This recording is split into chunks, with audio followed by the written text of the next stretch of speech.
time.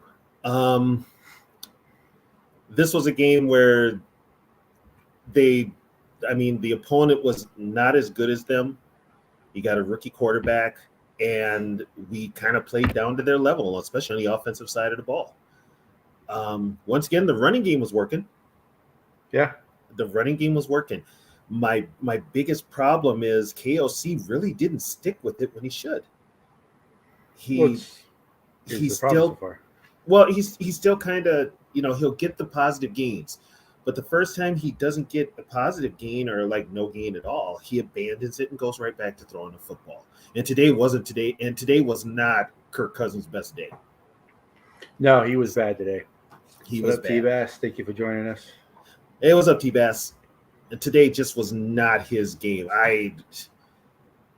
The defense doesn't come through and we lose this game, and Kirk cost us. I mean, down at the goal line, come on, you looked right at who you were throwing to when you threw the ball.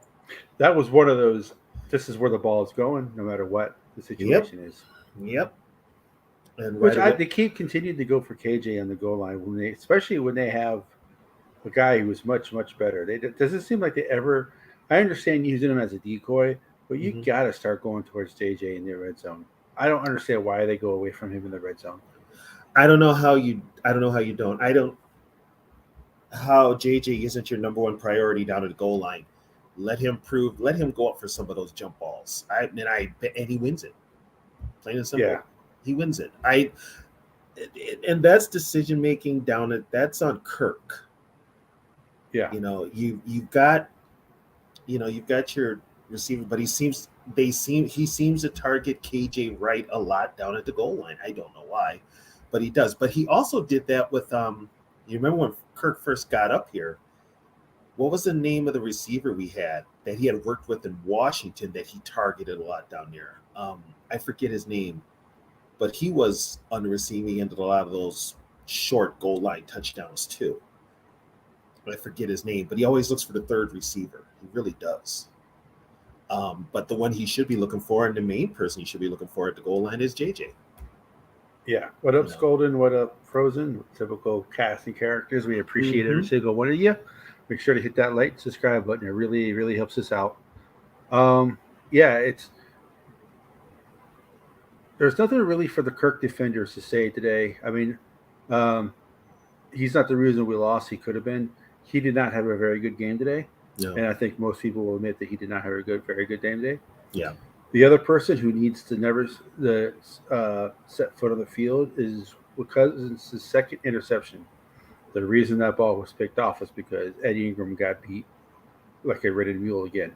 Mm-hmm. Which I don't know why they continue to keep putting him out on the field. Only thing I can think of is Reisner's not in game shape.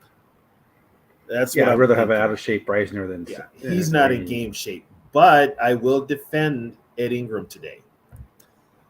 The Vikings on most of their runs were running off of the right side, and it was working. And with an offensive line, if you really want to help boost that offensive line's, positivity, as they say, momentum, give them something to, grasp onto that's a plus to them. Run the ball. Anybody is better moving forward than backwards, especially offensive line. So once that running game was working, you keep at it. And I give KOC credit. He did for the most part. Alexander Madison's hanging onto the ball. He still gives me a heart attack every time he carries it. Cam Akers looked good, which unfortunately might cut into Ty Chandler's carries, I'm afraid. But the offensive line was firing and getting off the ball in the running game. And that's what every offense needs. No matter what the NFL tries to tell you with this a passing league, you still need to run the ball. And if you have a quarterback who has a ton of liabilities, a good running game is his best friend. Yeah. And why coaches don't understand that, especially KOC, is beyond me. It was a weird game because both teams didn't have it was like a weird game because neither team had a lot of plays, but they both had the ball. Like the time of possession was even. They both took a lot of time in between plays. Yeah. I think the Vikings only threw 18 passes today or something like that. It was a low number. it was really weird. The whole game itself was weird. This game was a typical like 1960s to 1990s game. It was that type of a game. Not a lot of big highlights. You had a few, but for the most part, it was played close to the vest. And that's kind of, you probably had both teams like they're 0-3. You lose this game, you're 0-4. So you're gonna try and play close to the vest, which is scary because guess what? If you're playing and coaching not to lose, you usually do lose. Yeah. So you got to go out there and put it all on the, win, lose, or draw. You got to put it all out there on the field. And the Vikings were lucky today. They caught a rookie quarterback. That helps too. Bryce is still green. He's going to. He looks so small too. Yes, he's going to look. I mean, he took a hit today, and I was kind of like, dude, are you really going to get up from that? I don't know. But hats off to Brian Flores, who ramped up the pressure in the second half, and I mean ramped it up. And by him moving, basically he moved Harrison Smith to linebacker, outside linebacker. Harrison Smith coming off the edge. I mean, Harrison had 3 sacks today. I've never heard a defensive back get 3 sacks in a game. Never. One of those sacks, forced fumble, led to the Vikings go-ahead touchdown. DJ won him fumble recovery. Who also had a good game today. Yeah, the guy who tripped on his way to the refrigerator earlier in the week, Marcus Davenport. Yeah, Davenport. We hadn't said his name all year. He'd only been in like 4 plays, and today he was there putting pressure. He hasn't earned his full name yet. He's no longer Davenport. Now he's just Davin. So next week when if he plays just as well, then he gets his whole name back. Still think he needs another number besides 0. Defensive lineman is 0. It looks weird. Right. Does not look weird. Yeah, that's like a running back number. Right, but he showed up today. He applied the pressure. You could tell they focused on Danielle, but when you've got Smith coming off the edge like he had, and you had Davenport with pressure up the middle, a young quarterback, that's gonna bother him. And then Madison's motivation today, was that purely because they signed Akers, or did someone like say, hey, so far you have been very good this year, you need to move it in gear? Or was that challenge that KOC put out, was that directly at Madison? I think it was all of the above. Also, let's keep in mind here, this offense hadn't taken any snaps together in any sort of real meaningful play all year till the Tampa Bay game. So they were naturally going to be out of sync. They didn't do anything in preseason, all 3 games. None of the starters played. So honestly, the offense is finally getting that rust off that they should have, that they would have got off earlier had they had some snaps in preseason. I mean, that's kind of what preseason is for, is to get your team ready for the opening season. But because nobody wants their starters to get hurt and management is so paranoid about it, we get what we get with KOC, who doesn't play his starters except Ed Ingram, who still sucked. So maybe it's a case where the Viking offense is finally getting their footing. It took them 4 weeks. It could be. This goes back to that comment you made earlier. It's kind of like a 60s. It's like those games where you run first. Yeah. When you run first, the game goes by so much quicker. Yeah, this was a throwback game. Yeah, this was a throwback game. I mean, and both teams aren't that good either. No. So that helps too. And Carolina, they're trying to get their young quarterback acclimated to the NFL, and the Vikings were trying to avoid hitting a major skid of 0-4, and the Vikings came out on top today. Well, as their history proves, they don't go 0-4 very often. You know what? They suck enough that they don't get the first round. They don't get the first pick in the draft. They're bad enough that they don't pick lower than maybe 7th. Yeah. And that's just Viking history. Because Vikings history will also tell you that they'll find some way to beat the Chiefs Sunday. I don't think it's going to happen, but I don't shows... think it's going to happen because there's just this team. It's almost like the chemistry is off with this team, or they have no chemistry. Do I rely on Kirk Cousins to beat the Chiefs? Hell no. Do I think KOC is going to put together an offensive game plan to beat Andy Reid? Double hell no. The thing is with Pat Mahomes, you can't blitz him. You're going to pay if you blitz him. Yeah. So one thing for sure, the Chiefs don't have the best receiving core outside of Travis Kelce. Right. So your best bet is Kelce? You double Kelce and take your chances with the outside receivers, which is still pretty good. They're still pretty good, but you got to pick your poison. You have to with Mahomes, and they can run the ball. If they stop the run like they stopped the run pretty well today, the defense did. But the game goes back again. Is that Carolina, or did they actually make adjustments to stop the run? Because if Kansas City can't run either, and then you double Kelce, even though they have the best quarterback in the world, you do have a chance. What the difference between Mahomes and who did we play today? Bryce Young. Carolina. We played Bryce Young, Carolina. The difference between Mahomes and Young is monumental. Oh yeah. You force Bryce Young to beat you with his arm, which is still a question mark. Mahomes will beat you any way he can. Yeah. That's the difference. So you gotta, with Mahomes, you actually have to just kind of, it's a chess match with the Chiefs. It's a chess match, and you've got to be on your P's and Q's, and you got to think. Brian Flores, I'm sure he's played Mahomes before. He knows how to handle Mahomes. And the biggest question to me is KOC. His play calling, his game plan. Does he get this team prepared for the Chiefs? Because you've got next week the Chiefs. Then you go to Chicago, very winnable game. And then you've got the Niners. So you've got a couple of games there that you've got to get this team ready mentally and physically for two of those games, because two of those teams are probably going to be Super Bowl bound, the Chiefs and the 49ers. Well, the 49ers look like the best team in the NFC right now. They do. Say what you want to. I don't trust Dallas. Never have. Never will. Mike McCarthy is their head coach and Dak Prescott is their quarterback. Yep. I'll never trust that team, which is good. I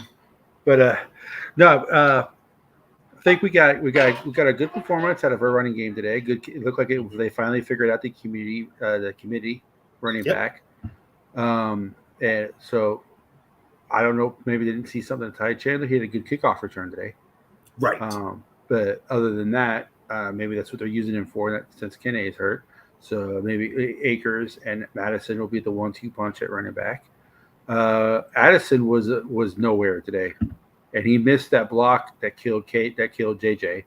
So we were talking earlier because we did a live stream during the game, and we were saying that KJ, even though Addison's maybe the better overall receiver. Mm-hmm. When you have plays where the other receiver needs to block for KJ needs to be in that situation. Well, because he's been there before. JA's too small and hasn't really learned how to block yet.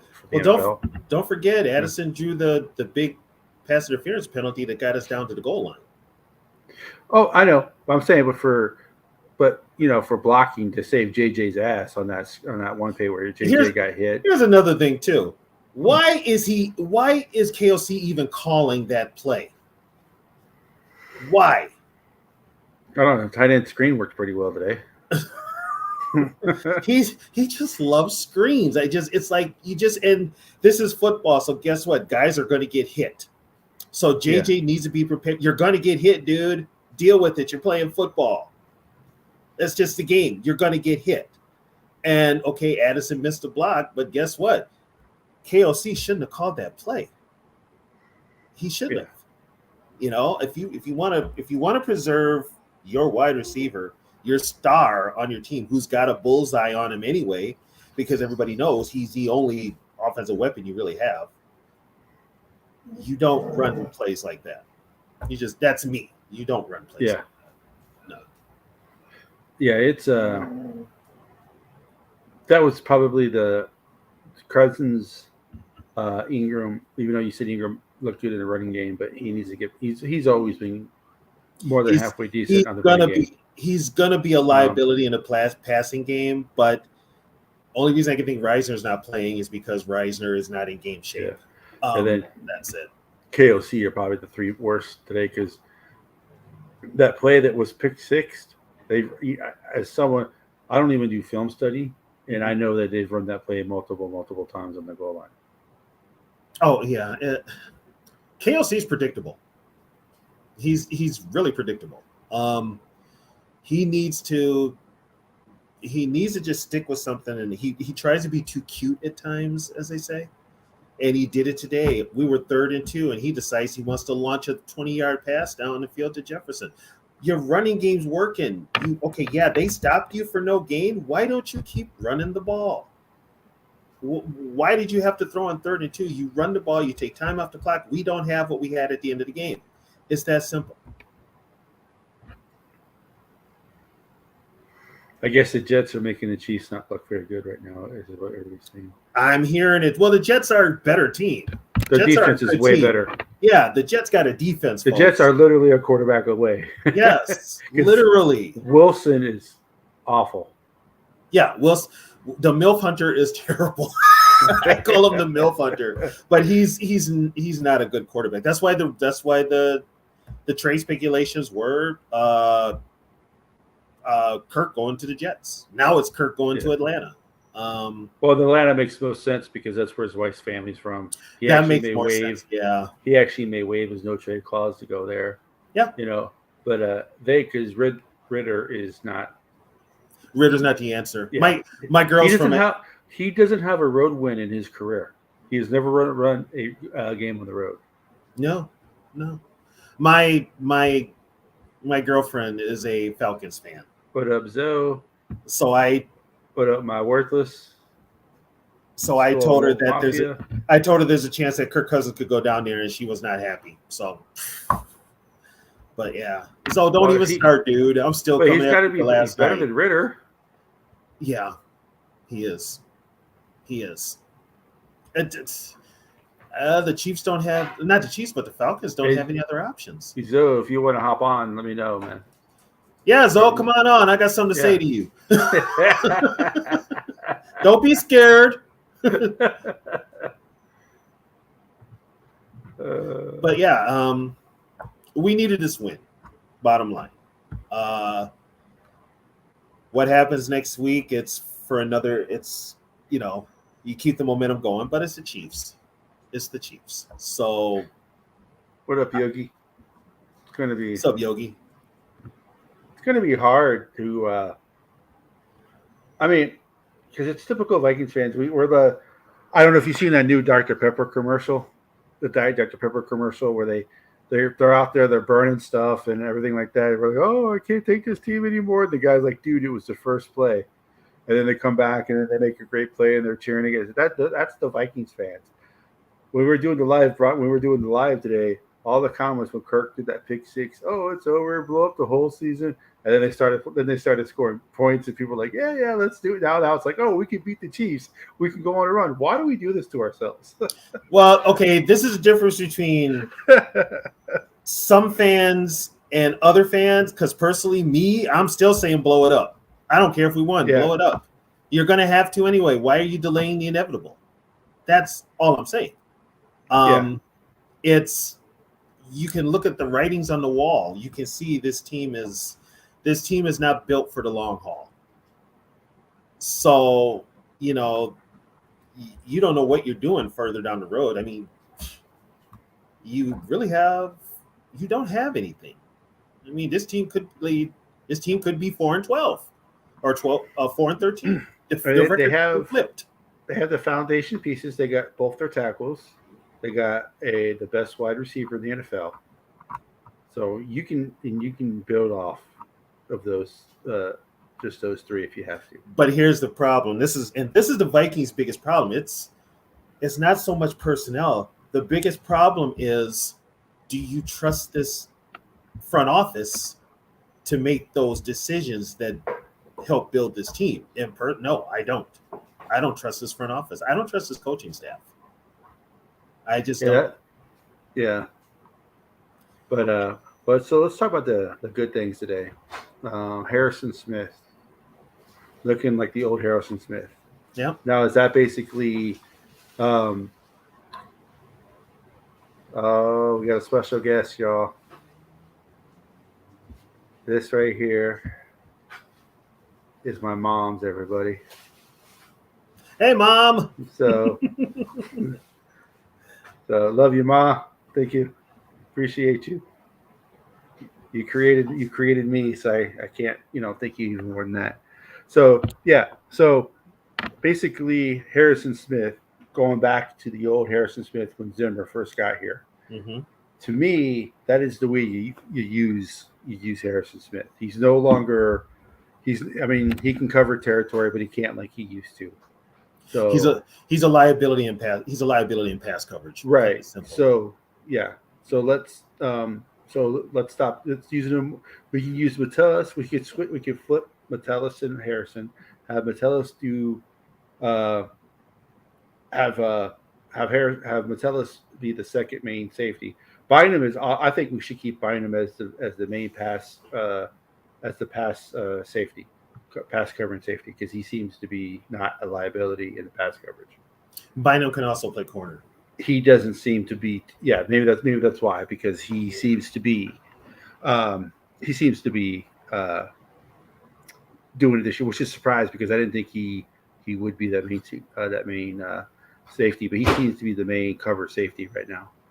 And then Metellus all over the field again today.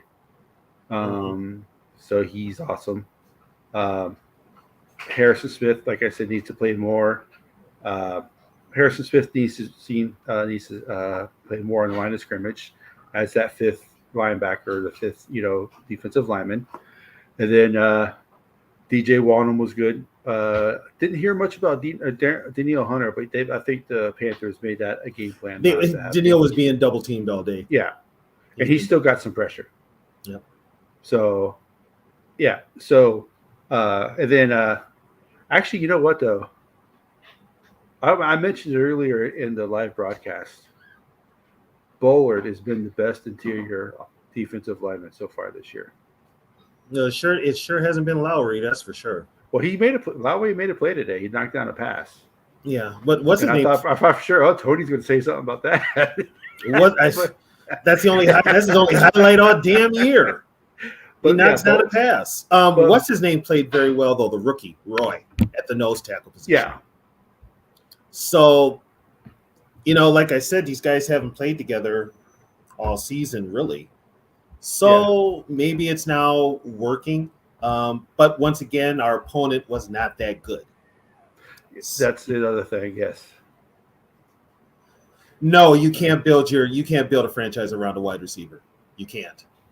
You can 9 times out of 10 you build a franchise around a quarterback, but even that's debatable. You got to build your trenches first, your offensive line and your defensive line, and that'll take care of the position, the specialty positions, as I call them, the glamour positions. But you build your front lines, and that goes a long way towards building a championship team, because it all starts up front. It starts with the snap of the ball. No matter what they try to tell you in today's football with these coaches, they still need those big boys on that line to make things work. And we saw that today. This is what bothers me with KOC. You're running the ball. Keep pounding the rock. Yeah, it's boring football, but guess what? It's winning football. I think he did that today. Like I said, the Vikings didn't pass very much today, so I think he did actually run the ball today. But again, was that Carolina? Are we going to be able to see? Are they going to be able to do that next week with Jones going against Schlotman? Well, and also too, now this is another thing too. I almost expect Reisner to start next week because he has experience playing a player. Like, he has experience playing these same Chiefs. Do they play him at center? Who? Reisner? Reisner. No, he's playing right guard. He's playing right guard. But playing right guard, depending on how the Chiefs line it up, you could double Chris Jones over the nose. Where they're going to line up Jones is most likely over if Ed Ingram is playing, he's lining over Ed Ingram. Yeah. He'll destroy Ingram. Reisner knows how to block him. So I expect Reisner to play a lot next week. And he should be up to snuff with the playbook, the cadences and stuff like that. He's got to get used to that. You couldn't just plug him in and expect him to play because the guy's coming in off an injury and no training camp. That's a recipe for disaster in itself. Yeah, build through the trenches. Yeah, I mean, I think they played well today. The defense played really well. Today because the defense actually won the game. When was the last time we could say that? Not since Zimmer. It's been a few years. Because the offense had its moments where it really wasn't. It didn't look like it was in sync at all. And Kirk had a bad day. Let's just be honest. He did not have the best day. And I've noticed some things about Kirk too. Kirk seems a little off this year. So yeah, it's and JJ had finally got his 2 TDs. Oh yeah. Well, he would have had 3 if they made that. That was a bogus call on Josh Oliver. That was a bogus call. Well, both 2 of the penalties today were bogus. The one on the one on Oliver, and the pass interference at the end of the game against Caleb Evans. Yeah, the wide receiver ran him over. You, as a wide receiver, you cannot initiate the contact, run over the defensive back, and get the pass interference. Right. It's not supposed to work that way. Right. But it's the NFL. They hand out pass interference penalties like candy. They do. They just do. That's why I say if you're a defensive football player in today's football, you won't see defenses dominate like they did in the old days because guess what? If that offense can't move, they're going to help them out. They're going to throw a flag for a bogus, sorry-ass pass interference penalty like they did today. They do it every time. It's an NFL. If you watch NFL games real closely, you'll see that. What's up, Yogi? What up? My man's got to let the dog out real quick. My wife is sleeping, so I got to let the dogs out. I'll be right back. Okay. So how you feeling, T? It's a win, but it's all I can look at it as. It's a win. I'll take a win, but yeah, Zoe, you ain't coming on tonight. Scared mother. He ain't coming on tonight. He don't want that smoke. We needed a win, but let's keep in mind it was Carolina. Yeah. This ain't like we beat Kansas City or San Francisco or Philadelphia or Dallas or any of those teams. It was the Panthers. Shit, the Chiefs might lose to the Jets. What's the score of that game? 2020. What quarter? Third quarter, 3:30 left. Jets got the ball. Yeah, they're on here's Chiefs the thing. territory. And let's not act like the Chiefs are invincible. The Chiefs are beatable. They are beatable. So I'm not acting like the Chiefs are going to come in here and kick our asses, but guess what? The Chiefs have that elite. They have some elite players on their roster that can make life miserable for a young team like the Vikings. Yeah, and they also have Andy Reid as a coach. I missed your message on Twitter. Don't think I ignored you. Oh, no problem. I ain't even sweating. I was doing so many. Yeah, my head has been all over the place. I ain't even tripping about it. It's no big deal. Zoe was on one last night. I just wanted to chime in there and let him have it. So, but I also wanted to chime in and say, have you all been listening to anything I've been telling you? Everything you're talking about, I've already explained. You know, I've explained it. Justin's explained. We've all explained it. So, no, I just want to go in there and give Zoe some grief. So, especially with that comment about the 1930s and 40s. Oh, he's about to tap in. Oh, okay. All right. Bring your Detroit Lion loving ass in here. Yeah, man, my ass has to go back to work tomorrow. Oof. Early day? Well, I don't start until 1:30, but I've been off for a week. dealing with this move. Oh, okay. Okay. Yeah. That's gonna be. Are you going to next week's game? No. Nah. Okay. Nah. Yeah, that's a 3:00 game. The whole country gonna see it. Yeah. So it's all you can do is it's a good win. You just got to build off of it. But I don't trust this. I don't trust this coaching staff, and they got to show me more, and they got to show it to me against a team that is of the caliber of the Chiefs. Yeah. So All That's right. why the Bucks hurt so much. I'm about to be back in the background. okay. Yeah. That's why I hurt. That's why the Bucks loss was not. I wouldn't say devastating, but that's definitely a win you needed. But they're looking good right now. They won again today, so I guess it wasn't that not that bad of a loss. Oh, the Buccaneers. Yeah. Yeah, they beat the Saints. Yeah. Yeah. Is it just me, or is it wherever Derek Carr just can't win? Well, he can't stay healthy either. Yeah, he's hurt. He's hurt again. Oh, we got oh yeah, look at this. Oh, there he is. What you got to say?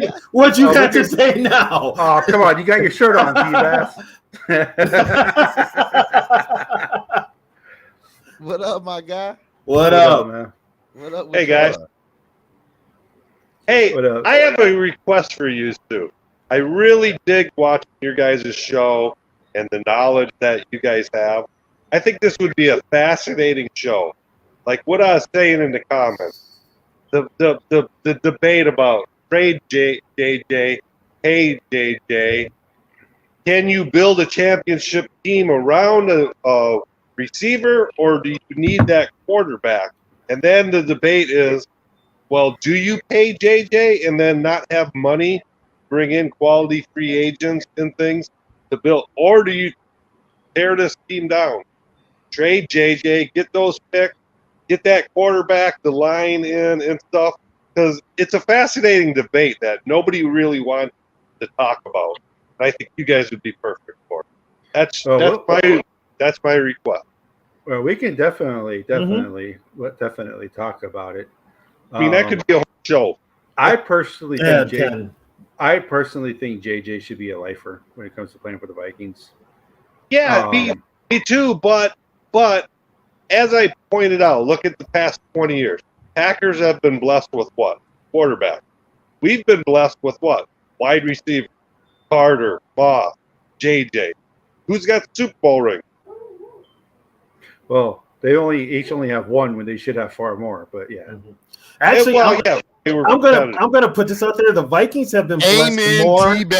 Amen, T-Bass. Because when I even hint at trading Justin Jefferson to build more around the team, people think I'm crazy. So, amen. Oh, yeah. It's a fascinating argument. It makes a lot of sense. It does. The whole thing with keeping JJ is PR.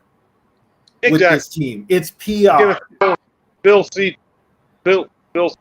Right. It's JJ. You see the jerseys. It's like with Kirk. It's PR. But guess what? It's bad PR now. It's bad PR now because PR. First of all, PR does not block, and PR does not rush the quarterback. You need to build the line. You need to build the trenches. If you're going to put that good of a team on the field, you got to build the trenches. Two things that I've been telling people, up until 10 years ago, I was kind of just, with the Vikings, because I'm a Chicago Cubs fan too. And you know what? I finally seen the Cubs win a World Series, and now I want the damn Vikings, and I demand the Vikings. I remember the first day Theo Epstein came with the Cubs. He came on the TV and said, Cub fans, we're going to get really, really bad to be really, really good. And you know what? 5 years later, the curse was over.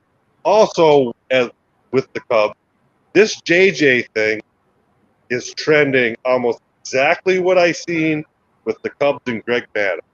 And then they let it go to free agency or something, and then JJ's going to go bye-bye. We're not going to get anything out of it. Nothing. No, well, we might get a comp pick, whatever.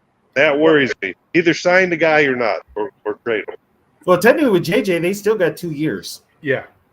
They still got 2 years to figure it out. But do you trust this? Do you really trust this current front office to make the right decision? Do you trust them to build a team? Me? Hell no. This front office is not very good. As of right now, is there a grade worse than F at F minus, because Quasey's first draft right now is worse than an F0. No, concerns me about that TYA is that more people don't talk about is not the fact that players he took, which is bad, but then his trade decisions and getting returned. Not too many people talk about last year in the 3rd round when they traded with San Fran and they got San Fran. San Fran, I think, had 3 or 4 3rd-round picks. They got their last pick, the last pick of the 3rd round. Yeah, they did. I've been. If they would have got one of those higher ones a few before, they would have had a pretty decent defensive tackle. Well, Quasey does draft picks like stocks. He takes the least volatile one. Once again, Quasey is not a football guy because, first of all, anybody will tell you, first of all, you don't trade in your division. You never trade your division. Not once. Not twice. He did it 3 times in the division. Twice with the same team. Luckily, that Detroit trade isn't panning out so well right now, or it would look really bad. I gotta wait to see what Hawkinson does, because Hawkinson's had his moments where he sucks. He dropped another pass again today. Kirk put that ball. See, when you first watched the replay, it looked like it was a bad pass by Kirk. No, that was right in his hand. When they showed the slow motion replay, it was right in his hands. He completely dropped that pass. He's gotten a payday, and he's soft, just like a lot of these players. I don't think they practice hard. I mean, there's so many indications. Last week's 2-minute drill. You know, even when you're playing in high school, you go through that, so it's second nature. That was not when it came time. They're like, "Oh, we never practiced this." Tackling, basics, things like that. Ball security. None of that stuff, and that's all got to go back to the coach. And the Vikings could start 2-5, and if they start 2-5, that means both their wins are on the road. When was the last time they didn't win a damn home game? Yeah, they used to be unbeatable in the Metrodome. You can say what you want about that building, but they never lost there. I hated that damn. I got hurt in that building. I'm so glad they blew that son of a bitch up. I was doing a friggin' dance when they blew up that damn stadium. I haven't been to the new stadium. I've been lucky enough. No, I haven't been to the new stadium either. I want to. It's nice. It's nice. It's nice. I've been to the old Met. I've been to the Metrodome. But I'll be next year because I'm going to SKOL'd next year. So yeah, hopefully. Oh, hey guys, I got to get going. Keep up the good work, guys. And that was just a suggestion. That would be a really interesting program if you guys just talked about. Well, hey, Tuesday for our history show, T-Bass, we're doing a history of the Vikings coaches. So there's only been 10 of them, so we can fit all 10 into one show. Mm-hmm. Well, do me a favor. Spend about 5 seconds on Les Steckel and Well, Les Steckel's going to be – Les Steckel's we have an interesting order. I have Les Steckel as 10. T-Bass, TB has somebody else as 10. Really? I think I'm going to put Steckel at 10 just because it'll be it may be a little bit longer than 30 seconds, but it's not going to be very long. Yeah, he was brutal. Very brutal. All right, guys. Take care, T-Bass. All right. Yeah, take care. All right, so what's the deal, my guy, TY? I think you have. Oh, you can't give me a shout out? What's up? No, I'm not telling you, my guy. Tell me what the deal. What up with you, man? What up with you, man? I missed you last night, man. So yeah, I know. Okay, brother, you got to tell us now. After today's game, you still want to blow up the team? Hell yeah. Okay, we still on the same page then. We beat the hey, man, listen here, man. I'm gonna tell you this. Only reason we beat the Panthers is because Bryce Young played. If we played against Andy Dawson, different story. Different story. Like Kirk Cousins is regressing in front of our eyes. Old age. he just regressing. Like he be slow on throws. He fumbling every time he get hit. He can't hold on to the ball. The Viking whole offense is just a joke. And that starts with play calling too. Yeah, the offense, like I said before, in the beginning of the season, after week 1, I got more faith in the Viking defense than I have in the offense. Which is what happened today. The defense. Which is what happened today. Yeah. They scored a touchdown. The Vikings offense ain't do shit. So, Zoe, what you think about the running game today? Oh, running game did good, but the Panther defense is horrible. They got a pretty decent. They got a pretty decent front seven. They do. Yeah, it's pretty decent. It was Burns is pretty good, but Burns was not heard of from today. No, they did good on Burns. And yeah, I didn't hear Burns. I didn't hear Shaq. I think he's going against Darrisaw, right? Darrisaw hasn't had a lot of pressure all year. Yeah, I think he went against Darrisaw. And Madison held on to the football today. Yeah. Hey, that's a big step. Yeah, both hands. Like he was in the program. I guess that trade for Cam Akers put Madison on his toes. Someone sparked his ass because somebody sparked it. Yeah, Cam Akers trade. Yeah, he's on notice. He somebody sparked him. If you blow up to 10, you say it back.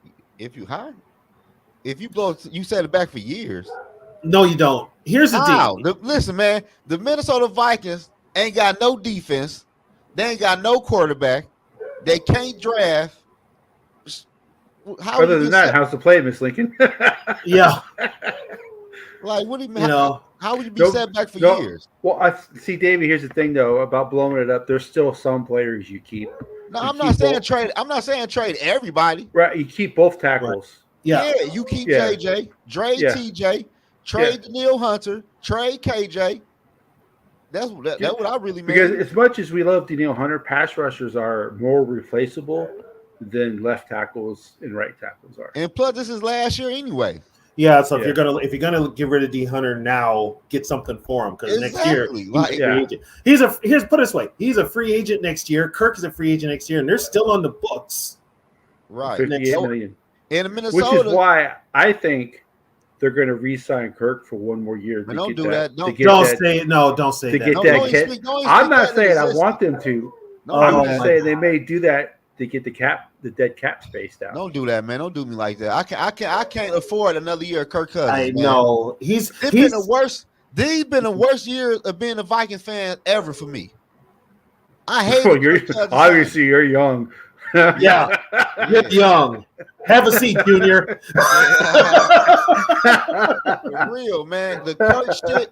Oh my God. Kirk. Oh, by the way, Zoe, the Vikings weren't existent in the 30s and 40s. Okay. You talking about last night? Yeah, they didn't get a team till 61. So, but if you had read a history book, you know that. That's why us old Vikings fans, when Packers fans say, we won all these championships, I said, I don't want to hear about the championships you guys won before 61 because I didn't have it. Our team didn't have a chance to win them. They weren't in existence. Yeah, they weren't in existence. Yeah, you can't compare those. It's like the Yankees winning all those championships before like the Marlins were around. Oh, we got all these championships. Well, the Marlins weren't around for them to win the championships. You can't really yell at the Marlins. So right, like that shit don't matter. Yeah, but the Vikings, man, like. Man, at the end of the day, man, like people gonna say what they want to say. The Vikings could go on a winning streak. We could do this. Man, the Vikings can't do shit, man. Who can the Vikings beat if they make the playoffs? Do you think they could beat the Cowboys? Do you think they could beat the Cowboys? No, Vikings be one and done. Exactly. So what's the point? Yeah, Vikings would be one and done. Honestly, I don't want this team in the playoffs. Me neither. I don't want this team in the playoffs. I want a top 10 draft pick. I really want top 5 shit. But I know how the Vikings is. Well, here's the thing, though. They'll never be – and me and Curtis have said this before. The Vikings will never be top 10 bad. Yeah. They're always like top 15 bad. The lowest they'll probably go – the lowest they have – it went in a while is 7th. I think the last one was, 4th with Khalil? Yeah, and even when the Vikings are bad – they're never bad. There's always 2 or 3 teams worse than them. So even when the Vikings do go 3-13, there's always at least 3 other teams that go 3-13 in the league who the Vikings seem to lose the tiebreaker against. Right. Had the worst record. No Keep in mind, though, they've only had the number 1 pick twice. I seen that before. Yeah, the first one was the first pick because they were an expansion team. So from 61 till now, they've only had one season bad enough to have the first pick. Damn. Yeah. That's kind of good though, shit. But Well, that's why the Vikings are considered the best franchise in all the 4 professional sports never to win a Super Bowl, or because they have an NFL championship, but okay, bet, yo. Oh, good Yeah. looking, Yogi. So, but that's why they're it's considered the most successful franchise not to win anything. right. Yeah, man. But we like to me, honestly though, like we could talk about the offensive line and stuff like that, but the Vikings really just need a quarterback for real.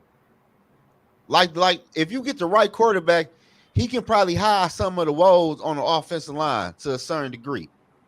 But Kirk Cousins just don't move, and he lost a step. Well, you also have to look at it this way too. KOC is a terrible play caller. I'm about tired of KLC for real. I'm starting to see the same plays over and over again. Yeah, it's the same play from last year. He can't adjust. Then another thing he is, why the fuck we are not throwing the ball to Ja? Ja ain't get no damn receptions today. That might have been a coverage thing with the. It could have been a coverage thing because I know they wanted to go over the top deep. Yeah. To Addison, and he did draw the pass interference penalty. But after that, I mean, he had 2 guys on him over the top. Man, he did. it's just, it's just. But once again, Kirk. To me today, and I've noticed this all season, Kirk is starting to regress. He's kind of looking like rookie Kirk. Man, I said that in my video earlier, man. Which is weird because second year. This is his first time in his career, same offensive coordinator 2 years in a row, and this is what he looks like. This is what he looks like, and that scares me right there. Which you know what that tells me? His age has caught up with him. And the hits have caught up with him. Oh, he's gun shy, and when you start getting gun, he don't even run no more. He's quick to hit the turf. Yeah, So and by the way, can you please explain something to me? When he puts his hands over his ears like this, what is he? Is he literally saying he can't hear? Is that what he's saying? He do that to fuck with us, acting like he can't hear the play calling. Somebody get him miracle ears so he can hear the damn plays. Because I'm telling you what, I mean this is stupid. He's getting old, man. He getting older, man. His hearing going a little bit. I'm just like, he does that every game. Every game. He can't even grip the football like that no more. That's why every time he get hit, he fumbled the motherfucker. Those injuries are taking a toll. Those hits are taking a toll. You only have so many hits in your body before. Right. Those hits are taking a toll. It's like a running back shelf life. That's why they don't last very long. You can only take so many hits. Your body only has so many hits. Right. Yeah. And let's be honest, Kirk, this is what a lot of Viking fans don't see. Kirk at his best is average. Yeah. He's average. He is not this. Oh, you put the right pieces right. He's going to win the Super Bowl. You're not going to the Super Bowl. What's the right pieces? You're not going to the Super Bowl with Kirk. What's the right pieces? People say that all day. But what's the right pieces? Ain't no right pieces for Kirk Cousins. If it's not perfect for Kirk, it ain't going to work. The NFL ain't nothing perfect.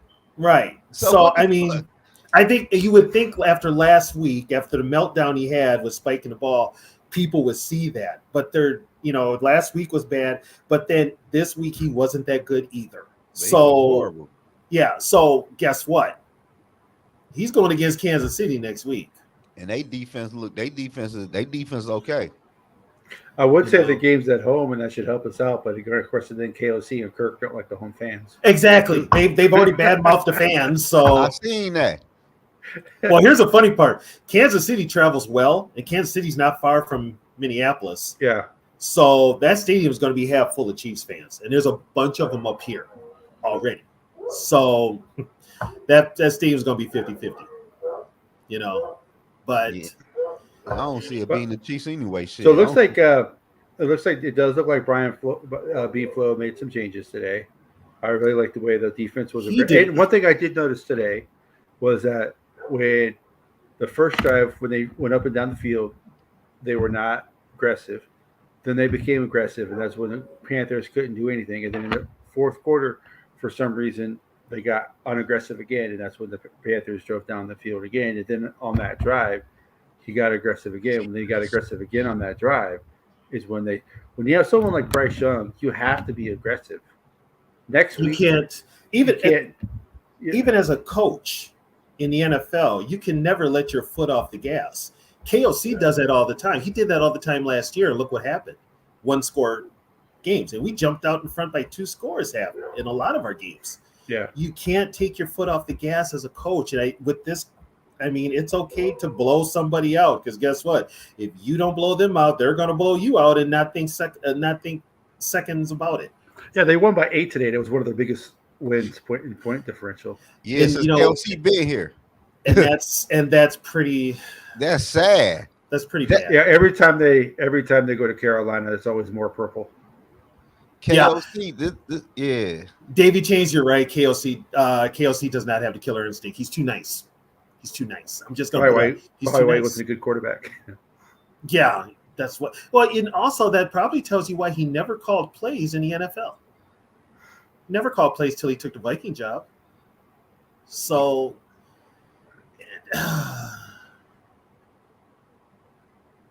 yeah, Kirk Cousins is KOC and Kirk Cousins. They have and Kwesi. They kind of have like a little thing going on to where none of them are aggressive, and they're all nice guys. They're all nice guys. I want a dog. See, Pat Pete was a dog.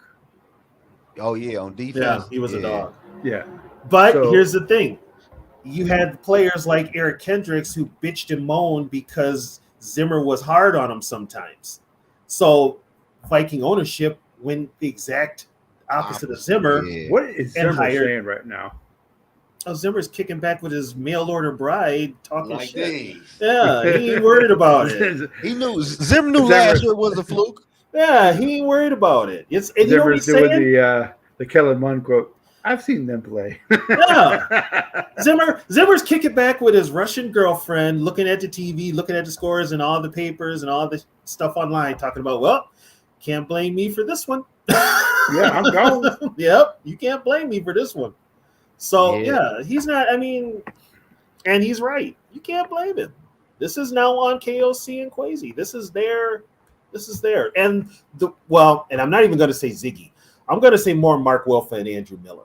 This is on. Yeah, Ziggy's more of just overhead. Ziggy is actually, from what I'm hearing, he's just ownership in name, but he's retired. He doesn't do anything. That's why he stays in Jersey. He's retired.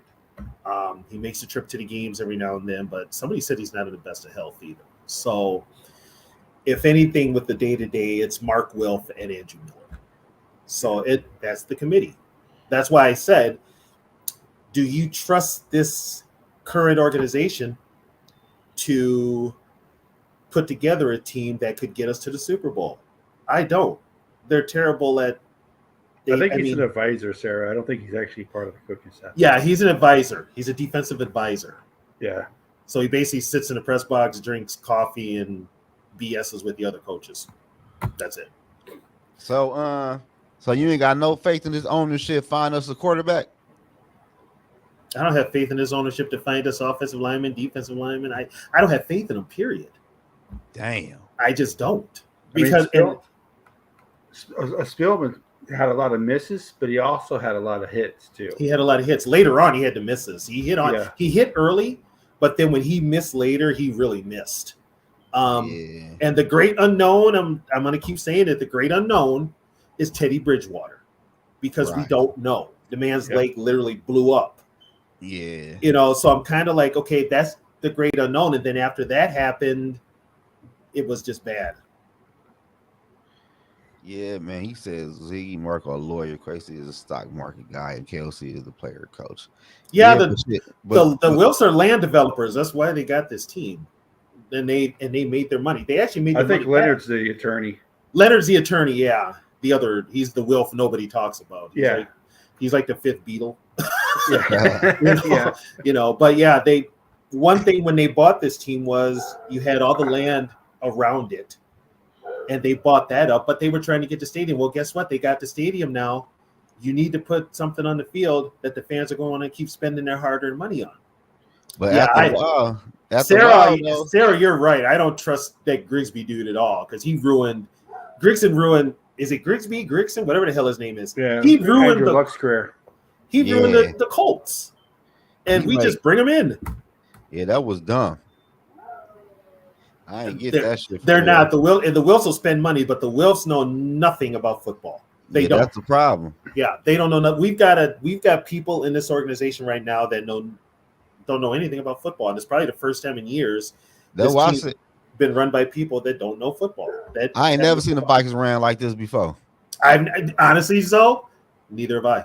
Man, if you look, if the Vikings fumble this upcoming NFL, if we fumble this upcoming NFL draft, oh man, we in trouble. Well, and I'm gonna calm everybody down because what's his name might not even come out. Caleb Williams. He might go back to SC. He makes a lot of money. He's making a lot of money just by being a college quarterback. So, so he might go back. So I don't know who's the second best quarterback. Probably some people say Drake May is the second best quarterback. I don't know if I see. I look at May and I see Kirk Cousins. He checked down too much. I say Bo Nix, and I like that quarterback from Washington.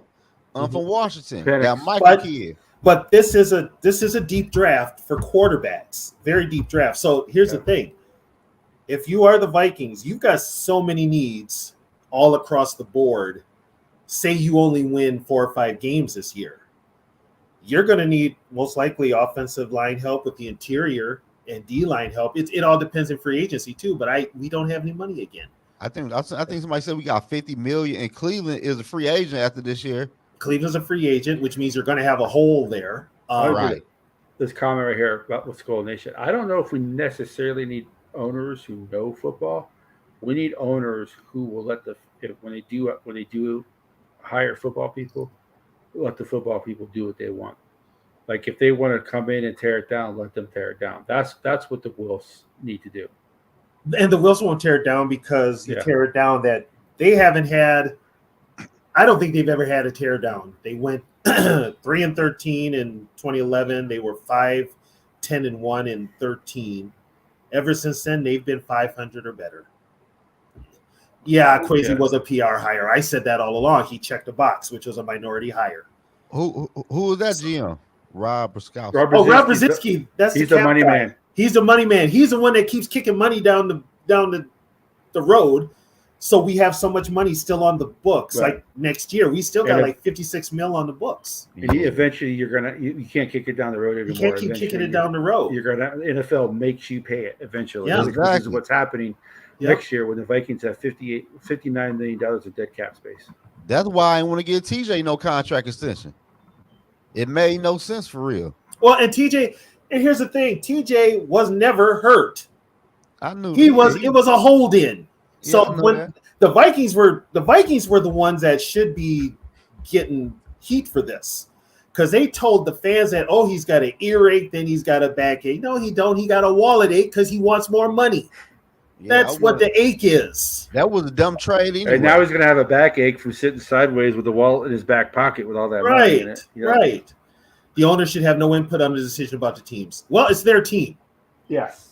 It's their team. So the owners will say something, but in the Wilfs case, now they did this for years with Spielman. The Wilfs left the football part to Spielman, which was part of the problem. They trusted Spielman to make the decisions. Some were good, and towards the end they were bad. But it was Spielman who made the decision on Cousins. Yeah, that was dumb too. And it was his decision to give the man guaranteed money. Especially if it's a situation like Chandler Jones and he's looking for a free agency and you want to re-sign him. The owner's going to be like, no, I don't want that dude on my team. Now, what the hell's with Chandler Jones? You have a meltdown? Who? I think he got arrested. All I heard was he got arrested in Las Vegas. Chandler Jones, yeah. Oh, he tripped. I seen him on the internet today talk about Josh McDaniels, that had the football team. They done had sex with my wife or baby mama or somebody. I don't know. I think he going through some CTE or some shit. Oh my God, Josh McDaniels banged his old lady. He said the whole football team did. Well, you know what? What happens in Vegas? Did the same thing happen to LeBron James's mom? Oh, didn't like Delonte West get bang like LeBron James's mom? Oh my No, God! No, Sarah, the cap is not a myth. You do eventually have to pay the piper. You get the NFL does make you eventually pay for kicking the can down the road. And where did the Browns learn their philosophy on the cap? From the Vikings, because they got a bunch of people from the Vikings front office with the Browns. So we're gonna. I mean, we are on the hook next year for like 50 million. Hunter. Yeah, Hunter. Yeah, Hunter Cousins is Cousins is 28.3 million just by himself for dead cap space next year. And then Davenport is 7 million, and I think Hunter is 19, 18. Yeah. That's true. But you know what? When it comes to sports is a different animal. And, owners are going to say what they want. It's their team. Yeah. But it helps if you have ownership that at least put people in football around them. We don't have any football people, literally. No, we don't have any football people calling the shots. They're all analytic guys. They're all analytics. Everything is done by committee. So there's really no one person to make the major decisions. Like Spielman, you knew who to blame. Spielman made the decisions. But here, you don't have that anymore. Yeah. That's why I said, like, people say fire Kwesi. It ain't Kwesi. Kwesi's a scapegoat. That's what I'm saying. People talking about fire is not him. He not doing shit. Kwesi's a scapegoat. And I'm just throwing a little, what is it, conspiracy theory out there? Who's to say that this Grigson character is going to come for you? You said the C word. who's to say that this Grigson character isn't trying to get Kwesi's job? And Kwesi brought him in. Yeah. Oh no. I mean, I can see that happening, but he's not very good either. He literally had Andrew Luck retire. Yeah, the man he destroyed that Colts team. They're now, and today Richardson looks pretty good. I'm going to have to say that he looks pretty good. Yeah. That's the glory. I could watch the Viking game, and I had the red zone on, so I got to see other games. You know who else look good too, though? Man, CJ Stroud. Yeah, he did. They tore Pittsburgh up. We're seeing something with Pittsburgh now. I thought I'd never see with a Mike Tomlin team. Yeah, like Kenny Pickett ain't it. No, and Pickett's hurt, and he took a shot to the knee today. Yeah, he took a shot to the knee today. It's with Pittsburgh, and I like Mike Tomlin. You know what? Maybe it's time for Tomlin. I don't like Pittsburgh, so I'm happy seeing them fail. I told somebody that shit today. I have never had a problem with Pittsburgh. Dallas is the team I've always had the problem with. I think it's more their fans than anything else, maybe. See, I like their fans. Their fans are okay. Cowboy fans are another story. I'd love to punch one. I would. I'd love to punch one. Yeah. But with you look at Tomlin, I'm just like, this is something new for him. Yeah, I think he's just been there too long. You're right, Sarah. It does look like he's trying to take Kwesi's job with the moves he's made. So, Zoe, who were you impressed with today? Man, it had to be Davenport played good today. Yes, he did. Davenport played good. Old Harrison Smith showed out today. Nobody on offense. Well, JJ. Well, yeah, Jay. I really don't. Well, the running backs and JJ. Yeah, but the whole offense as a whole. Man, come on, man. 14 points. Yeah. The offense struggled, but yes, I'm not going to blame that on the players, other than Kirk and KOC. Yes. I put the blame for the offense on the top two, KOC and Kirk. And if those two aren't good, your offensive coordinator and your quarterback, it seems like to me, man, every time Kirk throw the ball to KJ, the bitch get intercepted. He forces it. Well, that was a bad pass today. Now, I'm just saying, though, y'all never noticed that in all the games, his interception beat going towards KJ Osborne. I'm not sure if the one where his arm got hit was going to KJ or if it was going to Addison, but the one at the goal line was going to KJ. Yeah, that was. But he looked right at KJ. He didn't look him off or nothing. He didn't look him off, and it just followed their eyes. Man. Then next week, that shit might get ugly. That's That's what scares me. That shit What- might get ugly. If Reisner plays, it may not be as ugly. Yeah, but But the offense still can't do shit. I still gonna see him going 3-0. yeah, it's chaos. Like I said, KLC's got to call the game up of his career up to now. He's gonna have to do it for the next 2 out of 3 weeks with the Chiefs and with The the whole Niners. season. He's got to call better games, especially those two teams. Now, that Niners game, that's going to be payback for Shanahan after what KOC said last year. What do you say? After they physical. It's they had the being physical? Oh, the joint practice. the joint practice, and Yeah. KOC said that the 49ers were being too physical, and that was a joint practice. You know Shanahan is in his locker room talking about, this motherfucker want physical. Yeah, that right there gonna be an old fashioned ass. Right. And it's on Monday night. Damn. I mean, they kicked our ass in that playoff game. They Yeah. physically whipped They the gonna do it Vikings again, ass in that shit. game. And I'll tell you what, Kansas City, the only thing that scares me with Kansas City is number 15. Other than that, they're mortal. But Yeah, number they're 15 they're not very good. But Right. 15 is a mutant. we almost beat the Chiefs when we played them in Kansas City a few years ago. But it was Henne that played, and that was Zimmer's defense that gave up. They gave up like a 92-yard run to Yeah, old boy. we lost to the backup quarterback. We lost to the backup quarterback. So Yeah, Mahomes, the only team he has not beaten in the NFL is Minnesota. which could change next week. Yeah, Oh, that shit gonna change next Which week. could change next week.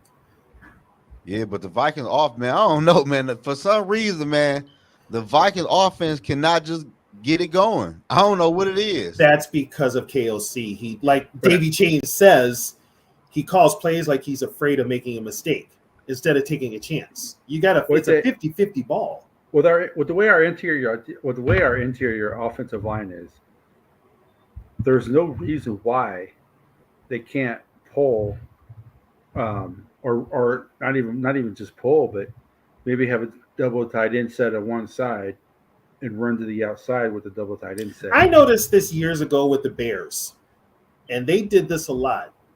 They used one of their offensive tackles on that extra tight end spot when they ran the ball. So you basically had two tackles on one side of the field. You overloaded it, and they ran to that strong side. That's how Seattle would beat us. Yeah. They would bring in that extra offensive lineman and put him as a tight end, so they would have 6 offensive linemen. Right. Why? That's how they always beat Zimmer's defense, with that extra offensive lineman. What is it with these offensive coordinators? Because everything's borrowed from the NFL. It was a bogus call, by the way, James. Yeah, it was bogus. What is it with NFL coaches that they got to reinvent the wheel? It's like, it goes back to what you said. Their egos are bigger than players. It's just, and what's his name was brought down to earth today, McMichael in Miami. He was brought down to earth. I kind of figured that though after last week. But I mean, it's like you're not going to be that innovator unless you're going to put like 8 wide receivers in the damn game. Yeah. You're not going to be the innovator. You know what? Look at your team, look at your strengths, look at your weaknesses. You put together a game plan that works with your personnel. It's not rocket science. KOC coming in, if you know your quarterbacks as well as if you know quarterbacking as well as you do, you would have came in and made some sort of a game plan that did not expose Kirk to too many hits. You would have made a game plan that worked with Kirk and the personnel you had. He wasn't SKOL'd. And we just don't have that. It's like he's got an idea. These coaches get an idea of what they want to run. And what they'll do is they'll give away perfectly good players to fit this scheme. And usually those players don't pan out. Do you think Andy Reid tries to reinvent the wheel? No. He knows what works and he calls it. He knows You're right, he knows what beats what defense, and Yeah, but it's not rocket science. These guys are making more guaranteed money than the football players. Yeah. With less hassle, and they're putting together a BS game plan that a college or high school coach could pick apart and beat them. I mean, no one's got that Bobby Bonilla contract, but Who? Yeah. Bobby Bonilla. That's Bobby history. Bonilla. You don't want to know. Yeah. This man, he signed a contract with he signed the biggest contract ever at the time in Major League Baseball history. Yep. But the Mets couldn't afford to pay the salary, so what he did was fine. Just pay me $1 million of my contract every year for the next 25 years. So that man has not played baseball in 15 years or something like that. And he still Oh yeah, I seen that shit on the he internet. still gets Yep. he still gets Yeah, I he seen still that gets shit on paid the $1 million internet this year. every year. That's a Yeah. wild contract. He's sitting in the Bahamas somewhere Yeah. getting a $1 million He's like, paycheck every All year. right, baby. 3 hours to pay hits. Yep. Yeah, I seen that shit. Yep. Yeah. He is Say living a the life. But yeah, we have some of the starters who are Super Bowl quality, but we don't have the depth that Super Bowl teams have. Well, once you get past our starters, we're in trouble because our backups, we don't have depth. We don't have it.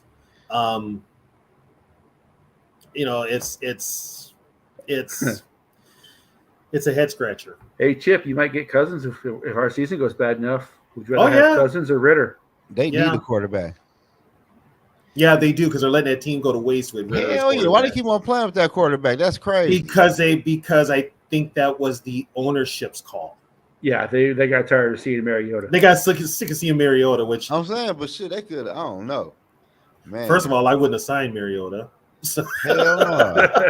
Yeah, right, bud. You talk about a disappointment. He was so good coming out of college. Who? Mariota. Well, it was him, and who was the other one? The other quarterback? Jeez. They came out. I think they were 1-2 or 2-3 or something like that. Yeah, Mariota went to Tennessee. He went to Tennessee, and I have to look and see. It wasn't Ryan Tannehill, was it? No, Tannehill was in Miami. No, it wasn't Mariota Tannehill. Was drafted. It's gosh. Was it Luck? It wasn't Luck, was it? I think Luck might have been the year before. Yeah, somebody get the Google machine out. Marcus Mariota, who did he come in with? That's who That's what we're trying to figure out. We're trying to figure it out. He came from Oregon, right? Yes. Yeah. But there was a quarterback ahead of him. They were like 1-2. They finished 1-2 in the Heisman. Right. I don't know. Wow. That was a minute. I'm having a brain collapse right now. So that was Mariota's not. He's not even in the league. Oh yes, he is in the league. He's Jameson Winston. Oh, was it Winston?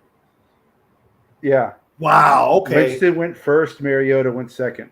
That's right. Okay. Yeah, that class wasn't that good. No. Oh, that's right. See. Winston got in trouble for stealing crab legs. Ain't that right? Yeah. He was too busy. Eating that W. Now me just pushing Tannehill to the Jets. It was a 2016. It was a 2016. 2016, yeah. Who did we draft in 2016? Was that? Oh no, it's straight Viking funeral. It's all love, bro. 2015 draft. So the 2015 draft. It was Winston was first. Mariota was second. Dante Fowler was third. Fowler, yeah. And Amari Cooper was fourth. And Fowler's been in trouble too. So recently. Yeah, I don't want to make the play. Amari Cooper so far at the top, at least the top four, was the best pick. Who did the Vikings draft in 2015? I'm trying to think. I am looking. Let me see. We drafted offensive lineman, didn't we? I'm thinking. I want to say it was off of 2015. Teddy and Barr were the year before. Was that Trey Waynes? 2015. Now that I know the year. Vikings 2015 draft class. I think we took an offensive lineman. I can't think of his name. Kendricks was number 2. That had to be Trey Waynes. I'm thinking it is. Let me see. Matt Khalil. Khalil was 2012. Oh. Khalil was 2012. So he's number 4. First pick was Winston. Mariota was second. Fowler was third. Cooper was fourth. Sharif was fifth. Leonard Williams was the 6th pick. He's by far and away the best pick so far. Who? Mhm. Leonard Williams. Oh yeah, Leonard yeah. Williams. And the Bears made that awesome, great pick at Devin White, Vic Beasley, Eric Flowers, Todd Gurley, and then after Todd Gurley, It was Trey Waynes. it was Trey Waynes. It was Trey Waynes. That's what I thought. Trey Waynes. And then Shelton went after Waynes. And then Devontae Parker. Who would you rather have, Tannehill or Kirk? Ooh, that's a tough one. That's a tough one because they're kind of the same. Hell The yeah. only difference is Tannehill can move a little bit. Tannehill's a Yeah. little more mobile, but he's Kirk. He bought out today. They beat the shit out the Bengals today. It's gonna be a long season for. You know what? The Vikings might go to Cincinnati and win. I don't know what's going on. It's with looking like Cincinnati. it right now. It's looking like I thought the Bengals are that team to where they make that run. They go to the Super Bowl every 15, 20 years, and then they doesn't matter who plays for them. They just suck. Yeah. Man, Well, and now here's the thing too. Now they paid Burrows, and Burrows is basically Kirk Cousins in the AFC because he's getting the life beat out of him. Oh yeah. They I feel look sorry for bad that, man. today. The offense just looked. They looked really bad. I'm like, what the fuck? I picked them on my parlay. I'm like, they playing horrible to Tennessee. Yep. Tennessee will be, even though Tennessee may not win, they will knock you in your mouth. As long as they got Derrick Henry and they Yeah. play that smash mouth football, that's Mike Vrabel. Yeah. And as long as they got Derrick Henry, they've got Henry, so they'll run Henry to death. He's basically what the Vikings did to AP, just run him to death. Yeah. And you don't put it on Tannehill's shoulders to win the game. Put it that way. Right. You don't Yeah. put it in his hands. Buffalo was a mad football team. That's why they did what they did in Miami. And it's a Yeah. division. It's a division game too. Game. Yep. Yeah. Plus, Miami just come off that high horse, putting up 70 points last week. Oh yeah, yeah. And then the Bears. I watched that game. I had that game on for a little bit. I thought the Bears were going to win. I seriously did. Man, I'm happy you said something about the Bears, man. We were talking about the Bears yesterday, and Sarah made a comment about the Bears, and I was talking to Mike about the Bears. I think the Bears are going to draft Caleb Williams, draft Marvin Harrison Jr., the wide receiver, and they're going to sign the Lions offensive coordinator for their new head coach. Caleb Williams will not play for the Bears. No, that's on his teams that he won't play for. Yeah, He got a list. Yeah. yeah.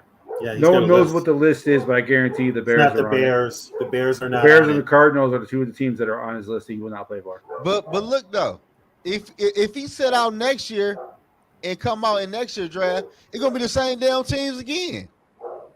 Yeah, but then here's the thing though. With the money he's made, Yeah. he won't have to play pro football. He can go to the XFL. and He still can go to be the playing X, about- which Yeah. the XFL now merged with the USFL, so they're a whole new league. Yeah.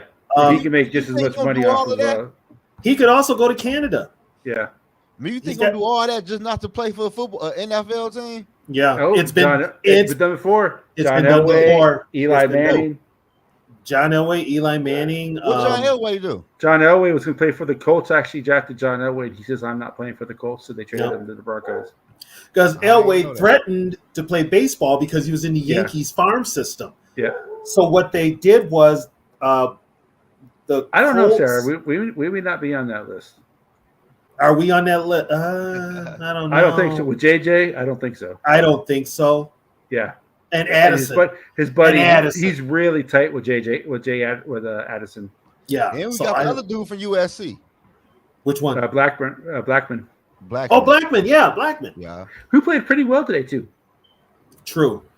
Who was the last team to score 70+ points? That had to be the Redskins in 66 against. No, it wasn't the Redskins. It was It was the are they talking about all time? Are they talking regular season? Or are they talking postseason? Because the Bears beat the Redskins 73-0 in the playoff game. and In that the was playoffs? postseason. Yeah, that was 1940. Zoe. I never seen no Bears do no shit like that. No, they beat the Redskins 73-0, dude. Damn. 73-0. I know they won a Super Bowl that year. Or the I want to championship. say Super Bowl was not around back then. it wasn't a Super Bowl. It was a championship. Yeah, It was that was the a NFL championship. Yeah. That was the NFL championship game. Damn. Yep. I think the last time it happened was I don't know. I think Washington lost. It was like 72 to. The highest something. score game I remember is when the Oilers beat the Bengals 61-21. That was 61-7. Yeah, 61-7. 7. And then the Dolphins got their ass kicked in the playoffs by the Jacksonville. It was 61-10, I think. Yeah. But I don't remember 70 though, other than that 73-0 game. 70 for us that are old enough. It's been in our lifetime, but we were too young to remember it. Yeah, It was 72 to 41 or something like that, and I forget who it was. It's either the Redskins. Well, Davey's or the older. I Giants. think Davey's older than both of us, Tony. It was the Skins against the Giants. That's what I thought. Yeah. It was the Skins. 72. So that was the record they were talking about. The Dolphins kicked the Mhm. field goal, they would have broken. Yeah. That's the year I was born, so don't even. Oh no, I'm just saying. The Super Bowl started in 67. It started for the 66 Yes. season, Sarah. And the AFL and the NFL did not merge until officially the 1977, the Right. 1970 season. That's why the Vikings have it. And that's why the Vikings, if you go to NFL.com, the Vikings are credited with one championship in their history. It was the 69 NFL championship. Yep. That's why the Vikings have one championship. They don't have a Super Bowl, but they have an NFL championship. They were the last official NFL champion. Yeah. Yeah, they were the last official NFL champion. But yeah, I mean, we're lucky. We're happy if we put up 28 points. We're happy if we win by more than 2 touchdowns with this team because we don't get that luxury. No more. See, No. if they didn't turn the ball over against the Buccaneers, I think they beat the Buccaneers by double digits. We probably we probably beat Tampa Bay. And the Yes. Eagles. We probably make a game out of it with did the not look Eagles. good, did it? Yeah, the Eagles did not Eagles. look The good. Eagles look average. They look Yeah. average as hell. Yeah. I think but- the secret's out on them. Right. Well, Yeah. they got new coordinators too. yeah. They got new coordinators. But the Charger game was very winnable. Very Yep. winnable. I forgot we But lost. people to are like, Chargers. "Oh, the Vikings are the best 0-3 team." That's like saying my cancer's not as bad as yours. Yeah, no kidding. It's like Yeah, that shit crazy. People be saying Yeah. that like I'm like, But it's see, you're reaching for Yeah. for positivity. I don't know because I want them. It's either be really good or be really bad. I'm at the point now to where I used to be. Oh yes, we're going to the playoffs. There's a chance when you make the playoffs. Well, they're technically. Yes, there is a chance you can win everything just by making the playoffs, but it's a very slim chance.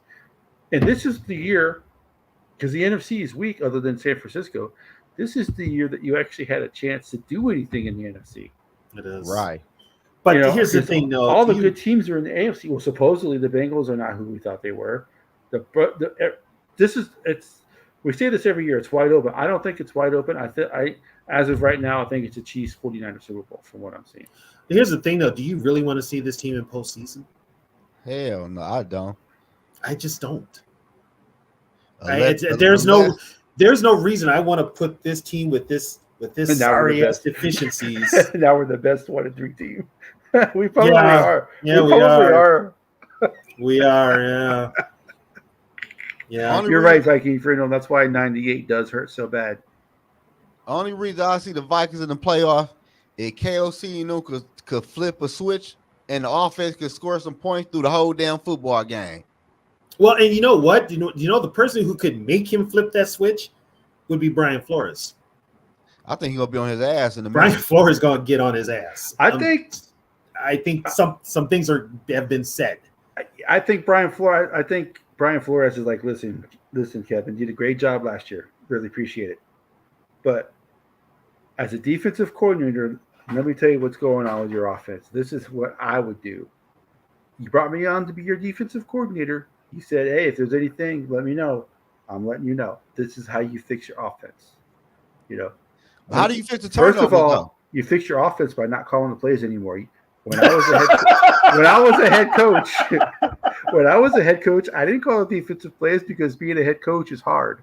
It's a lot of responsibility. So that's how you fix your offense. Give the play call to West. You ain't good, man. This offense looks horrible. This should look like this KOC. It's predictable. Year. It's predictable, and he looks outclassed. That's what I'm saying. It's like this is rookie year. And I'll tell you what, let's be honest. We had these holes last year. 13 wins covered it up. Yeah. 13 wins covered it up, but this was inevitable. This is the right now. What's happening right now Should happen should last have been year. happening last year. Yeah. But we got Not lucky. lucky a lot. And Luck Of done luck. ran out. Mm-hmm. And Luck done ran. Lady Luck done left the building. Well, Lady Luck didn't even book a flight That- to the Twin Cities. She said, "I'm staying wherever I am." that's the thing about quote unquote, as people like to say, the football guys is they'll help you 1 year, You got to pay him back eventually. but you got to pay them back. So Sometimes twofold. yeah, Sometimes twofold. Yeah. But that's the dynamic. The whole Flores, because Flores was a head coach who still wants to be a head coach again, Right. because the way he was screwed over. if the season goes bad, will they fire KOC and put Flores as head coach? See, here's a weird thing with the Wilfs. That's the Wilfs and Miller admitting that they were wrong. They'll never admit it because remember, they jumped through hurdles as soon as it fell through with Harbaugh. They sabotaged Harbaugh themselves. Yeah. They sabotaged it themselves, and then they were all of a sudden in on KOC. Shit, So 70? Okay. History lesson here, Zoe, so relax. yeah, y'all going back. Oh, Okay, so man, I what was they not- be doing?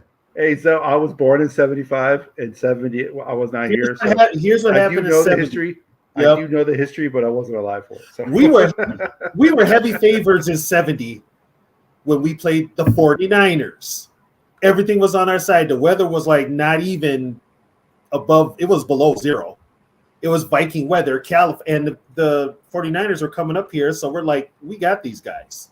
It might have been a little cockiness. Did they still wear silver then? Did they switch to gold yet? No, they were wearing gold. Okay. 49ers were gold.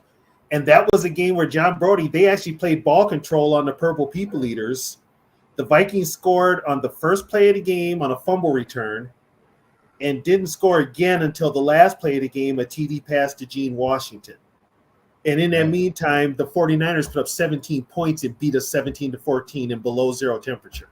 When did they switch from the silver to the gold? That was in the 60s. Oh, because they used to be. They looked just silver. like- They were kind of like that off gold. yeah, they kind of look just like the Yeah. Ohio State a little bit. Yep. When they And first then started. and then they were just all gold. But yeah, 70 hurt, 75 still hurts. That was the best Viking team we had up until then. 87 hurts the way that went down. And 98 will always hurt. Let's just be Yeah, that honest. shit was ball. Oh, 98 will hurt. will always. 98 01 will doesn't always- hurt that much because it was such a blowout. Oh God, I don't even consider. I don't even talk about old. I don't even talk about that one. Yeah. That one's kind of like not even on my radar. But the Vikings have been to 11 NFC Championship games, and they've lost the last eight. 8. Yeah, we haven't And won when it the since '76. Yeah, they've won their first 4 that they were in, and they have not won since. Yeah. Damn. First 3. We won the first 3 that Yeah. we were in, and we've lost them ever since '77. We've lost. Tony can answer that question, sir.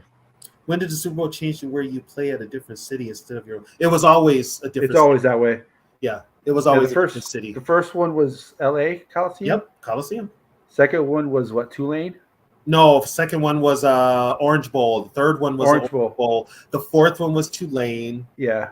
The fifth was the Orange Bowl. So it's always been this pretty much the same cities: Los The Angeles, New warm Orleans, weather. Miami. Yep. Yeah. It's always been warm weather cities. Arizona. Yeah. The only time, it rained in Florida for the Colts and Bears Super Bowl. Yeah. That's the one where Prince performed. Yeah. I thought the Best man was gonna halftime get- show ever. I thought he was going to get electrocuted. I'm gonna be honest. I thought he was going to get electrocuted in all that rain. Well, there's a story on that. They're like, they told Prince it was raining, and they're like, "What do you want to do?" He's like, "Nothing. I'm fine." Yeah, Davey, turnovers did kill us in that '70s game. It killing us now. Wow, shocker! Turnovers. Exactly. Yeah. Some history's repeating itself. Let's I just put see, that shit. out there. Yeah. Like average 2 turnovers per game. They on the road. And I'm going to tell you, and you don't, Curtis, you won't remember this, but that second interception that Kirk threw, swear to God, that looked like a Fran Tarkenton special because Fran used to throw those same damn passes for interceptions. Used to kill us, and he was notorious for it. But that looked just like it was like Fran Tarkenton all of a sudden got into Kirk's body and just lobbed it up there because I it wish looked just Fran like Tarkenton would get into Kirk Cousins' body. yeah, we'd win some games. He'd have some guts. It looked like the Vikings got more turnovers than they got touchdowns. What do we got? They have 9 turnovers. They have 11 turnovers so far. Oh, shit, we got about what? 11, 10 touchdowns? Do we have 11 touchdowns? That's what I'm saying. I think we got more turnovers than touchdowns. We only had 2 today. They got 2 touchdowns today. They had 2 against Tampa. They had 2. So it might be even. Damn. That's a great video right there. No, we already have next week's history show. Actually, David, we lost at was it Tulane Stadium? To the Chiefs and the Chiefs and the Steelers. That was at Tulane Stadium. And that's Tulane Stadium Super Bowl was supposed to be played at the Superdome, but it wasn't ready yet. Or something happened. So they moved it to Tulane Stadium. Damn. Yep. Yeah, man. Today was Bryce Young looked horrible, man. He's got growing pains. He's gonna have growing pains. He looks bony as hell.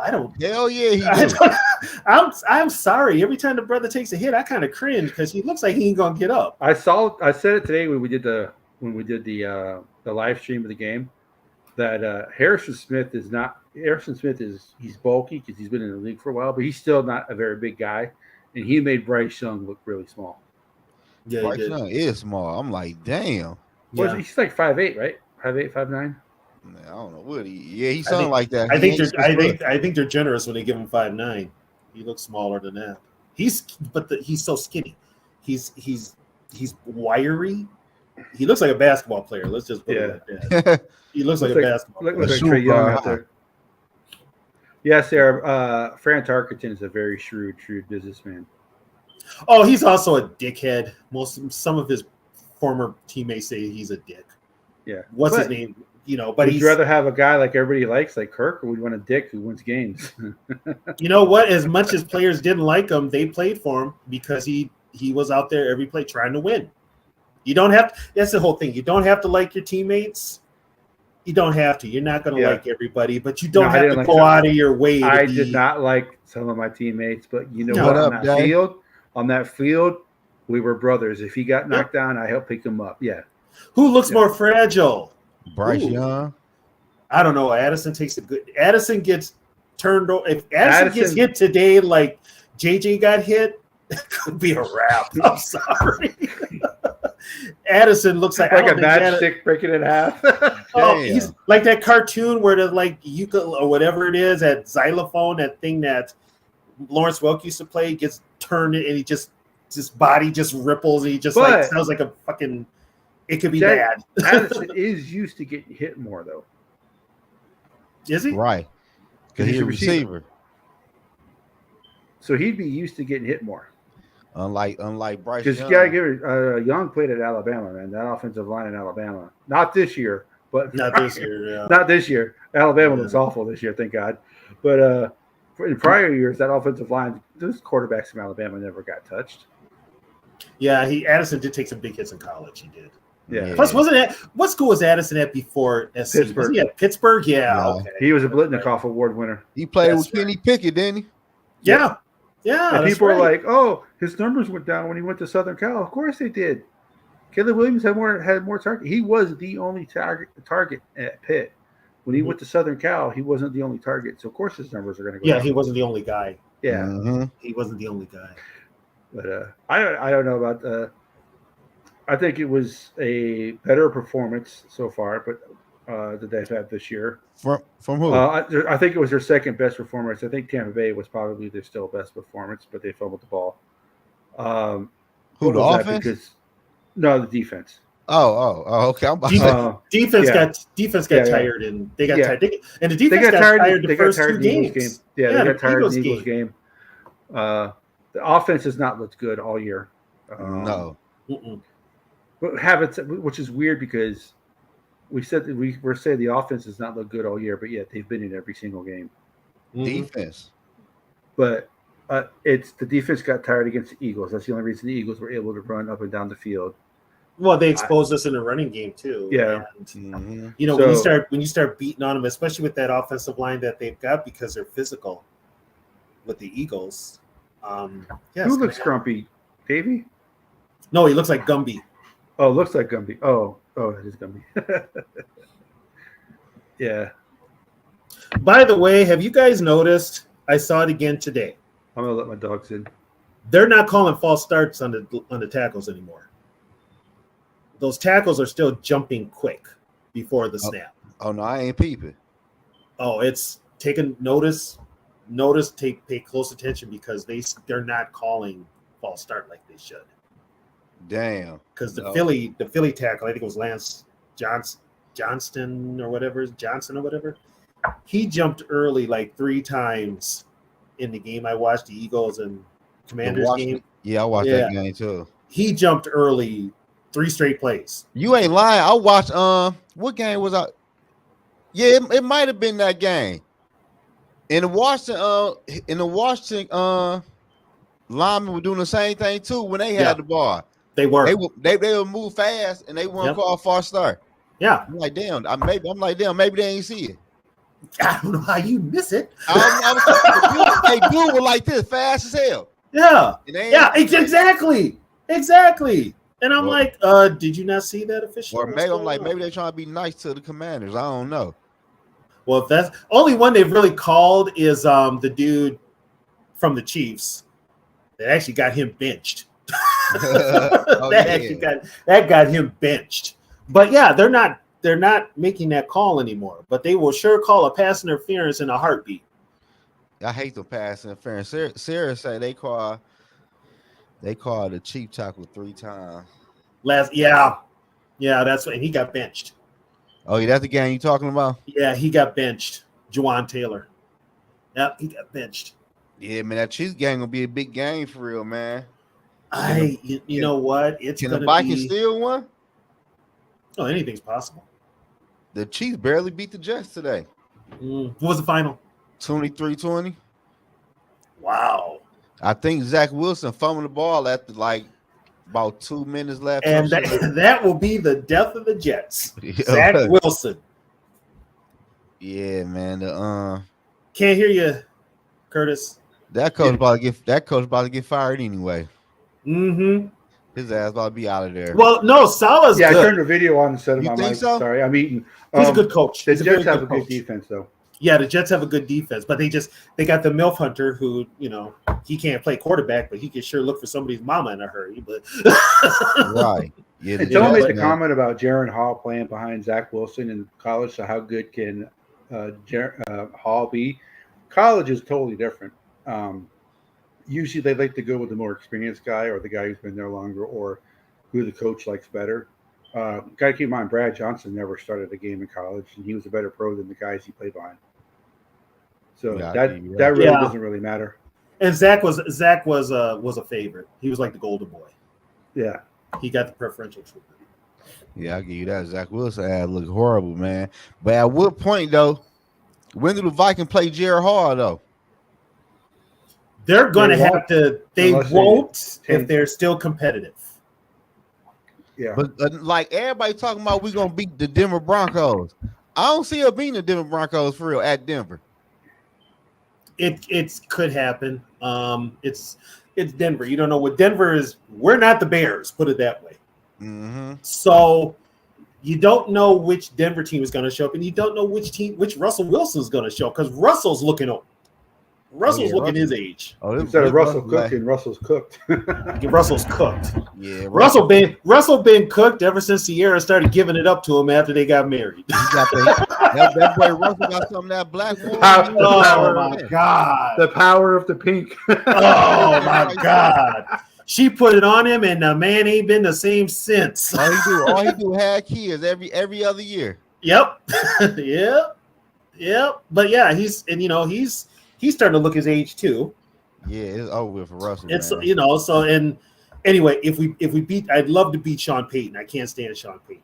So yeah, but Puka does look good. Puka had the game winner today for the Rams. Oh yeah, he looked real good. Yeah, Puka had the game winner. That might be the steal of the draft for real. Whose place did he take? Is it Cooper Kupp? Yeah, Cooper Kupp injured right now. Wow, they're gonna have a hard time putting Kupp back on the field. They probably gonna have both of them on the field. I don't know. Dog can play on the outside or not. Yeah. But you know what though? What's his name looks like he's ready to hang it up too, and that's Stafford. Oh yeah, Stafford got a ring. Yeah. Stafford good. This about Stafford last year. Yeah, Stafford should just hang it up. I mean, he Yeah, ain't got nothing to prove. No, he won him a Super Bowl ring. Yeah. And he got money already. He got paid, got a ring. He's in LA. Oh yeah, he's living good. Yeah, just hang it up. You know, you ain't got nothing to prove. Nothing at all.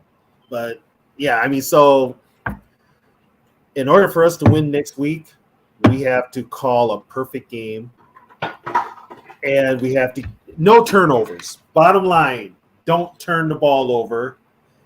Sustain your drives. If the run is there, stick with it. Mm-hmm. You know, it's everything that KLC needs to do that we know he probably won't do. So, you know, that's the only chance. But actually, the thing to do is probably play ball control of some sort. Keep Mahomes on the sideline. Yeah. That's really the only way you can beat him. But, you know, Mahomes is going to do Mahomes things. Right. So, you know, it's you can't blitz him. He's going to burn you. He'll probably, you know, it's. And I don't think the offense. I don't know if the offense gonna hold his motherfucking weight in that game. I don't either. Like the defense might play good. The defense might break towards the end. Well, I think now what you do, just looking at the way that Brian Flores used Harrison Smith in the second half, I think you make that a permanent thing. You put him in that linebacker zone. Put him up there on that line. You know what? Forget you, Yogi. I didn't even know that. I don't want to hear it. Damn, I'm feeling like the damn Bears. I forgot right to now. change my Damn. lineup, so I don't even know if I won. Yeah, I lost as usual. Yeah, okay, Sarah, brag a little. But Puka actually made a great play in overtime to win that game for the Rams. Yes, he did. Yeah, I Yes, he seen did. that. Yes, he did. He been balling though. Was he undrafted or did they actually draft him? I think they drafted him. Was he drafted? I think he was drafted late, wasn't he? Because I didn't hear about him last year. No, they got him this here rookie. Oh, no. year. Was he drafted in the NFL? Was he an undrafted free agent or was he just picked in? He might have been undrafted. I'm not sure.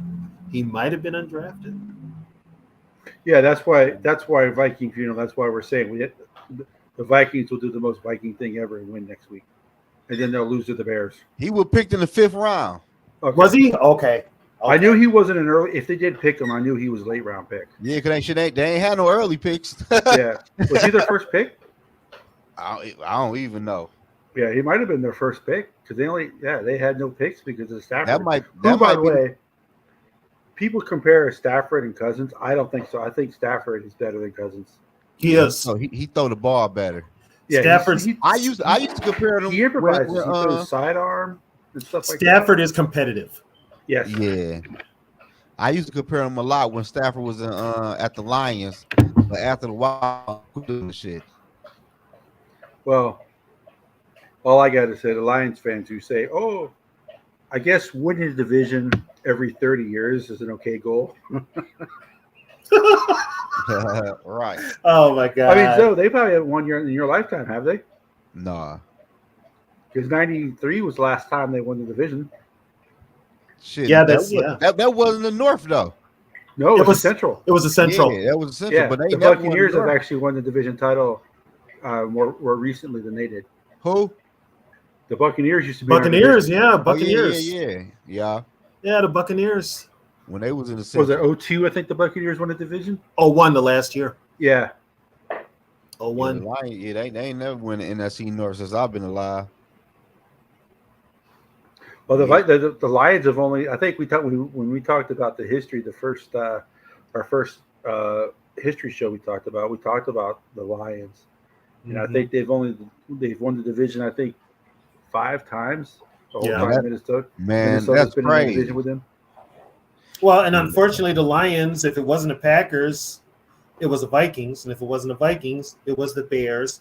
And if it wasn't the Bears, it was everybody but Detroit. Detroit was always the also-rans.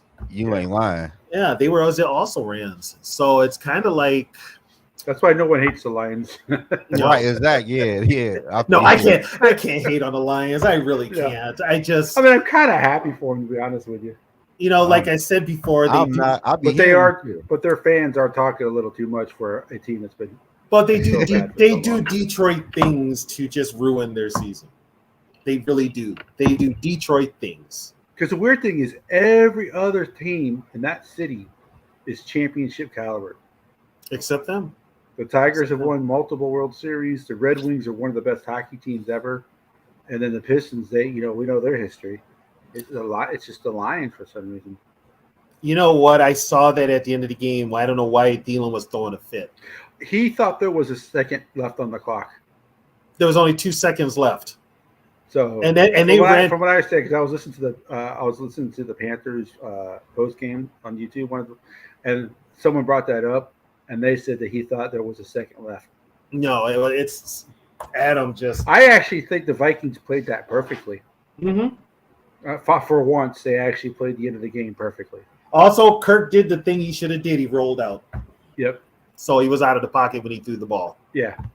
So this is hard for Thielen. I think Thielen was just hurt. That he's frustrated. Yeah. He wanted to win. He Yeah. wanted to beat this team. He wanted to beat this team. And oh man, I just forgot. Don't the Chiefs have a couple former Vikings on their team? Oh, they got Jet- Marset, I They believe. got Jet. Jarek McKinnon. he been balling too. But he did not like the way he left the Vikings either. No, he didn't. No, he didn't. I like the Jet for real. Yeah. I loved McKinnon, man. But think they Zimmer got- didn't like him. I think they got somebody on the defense. I think they had Mike Hughes for a minute. Yeah, I don't know if I he's still there. think they had someone signed to the practice squad too. I'm not sure, but Right. That's But yeah. See, I forgot about Jet McKinnon's going to go off, man. Hell yeah. He's a secret weapon. Oh, He's that yeah, secret God, weapon. I just forgot about that. Sorry to ruin everybody's parade. Yeah, man. So we 1-3, we lose streak. Then we be 1-4. Then we And then play they'll probably the beat the Bears. Bears to go. Then we play the 2-4. Bears, and the Bears are probably right now, depending They on who they wanna play lose. next week. They're that Yeah, team. they're wanna terrible. lose. Yeah, Well, I'm the not way ready. they lost and the way they lost today. Yeah, The And way then they the- lost and then- today is 49ers and Monday night is the next game. it's Damn. man. So That's why you had to get the Buccaneers game. Hall of Famer Harris Smith, the first player in NFL history with 3 sacks, 1 4 Somebody said Kyle Hamilton had 5 sacks last week. Is that true? The safety for the Ravens? I don't know. But I he may did- not have had the forced fumble and the tackles. Probably not. But that's probably where Harrison needs to be playing he needs to be playing up close to the line. Hey, what up, Yeah, Mike? I don't know. I think he had 3 sacks last week for sure. Well, Hamilton's the guy they should have taken in that draft Yes. instead of Mr. Instead of Mr. I can't see in the field.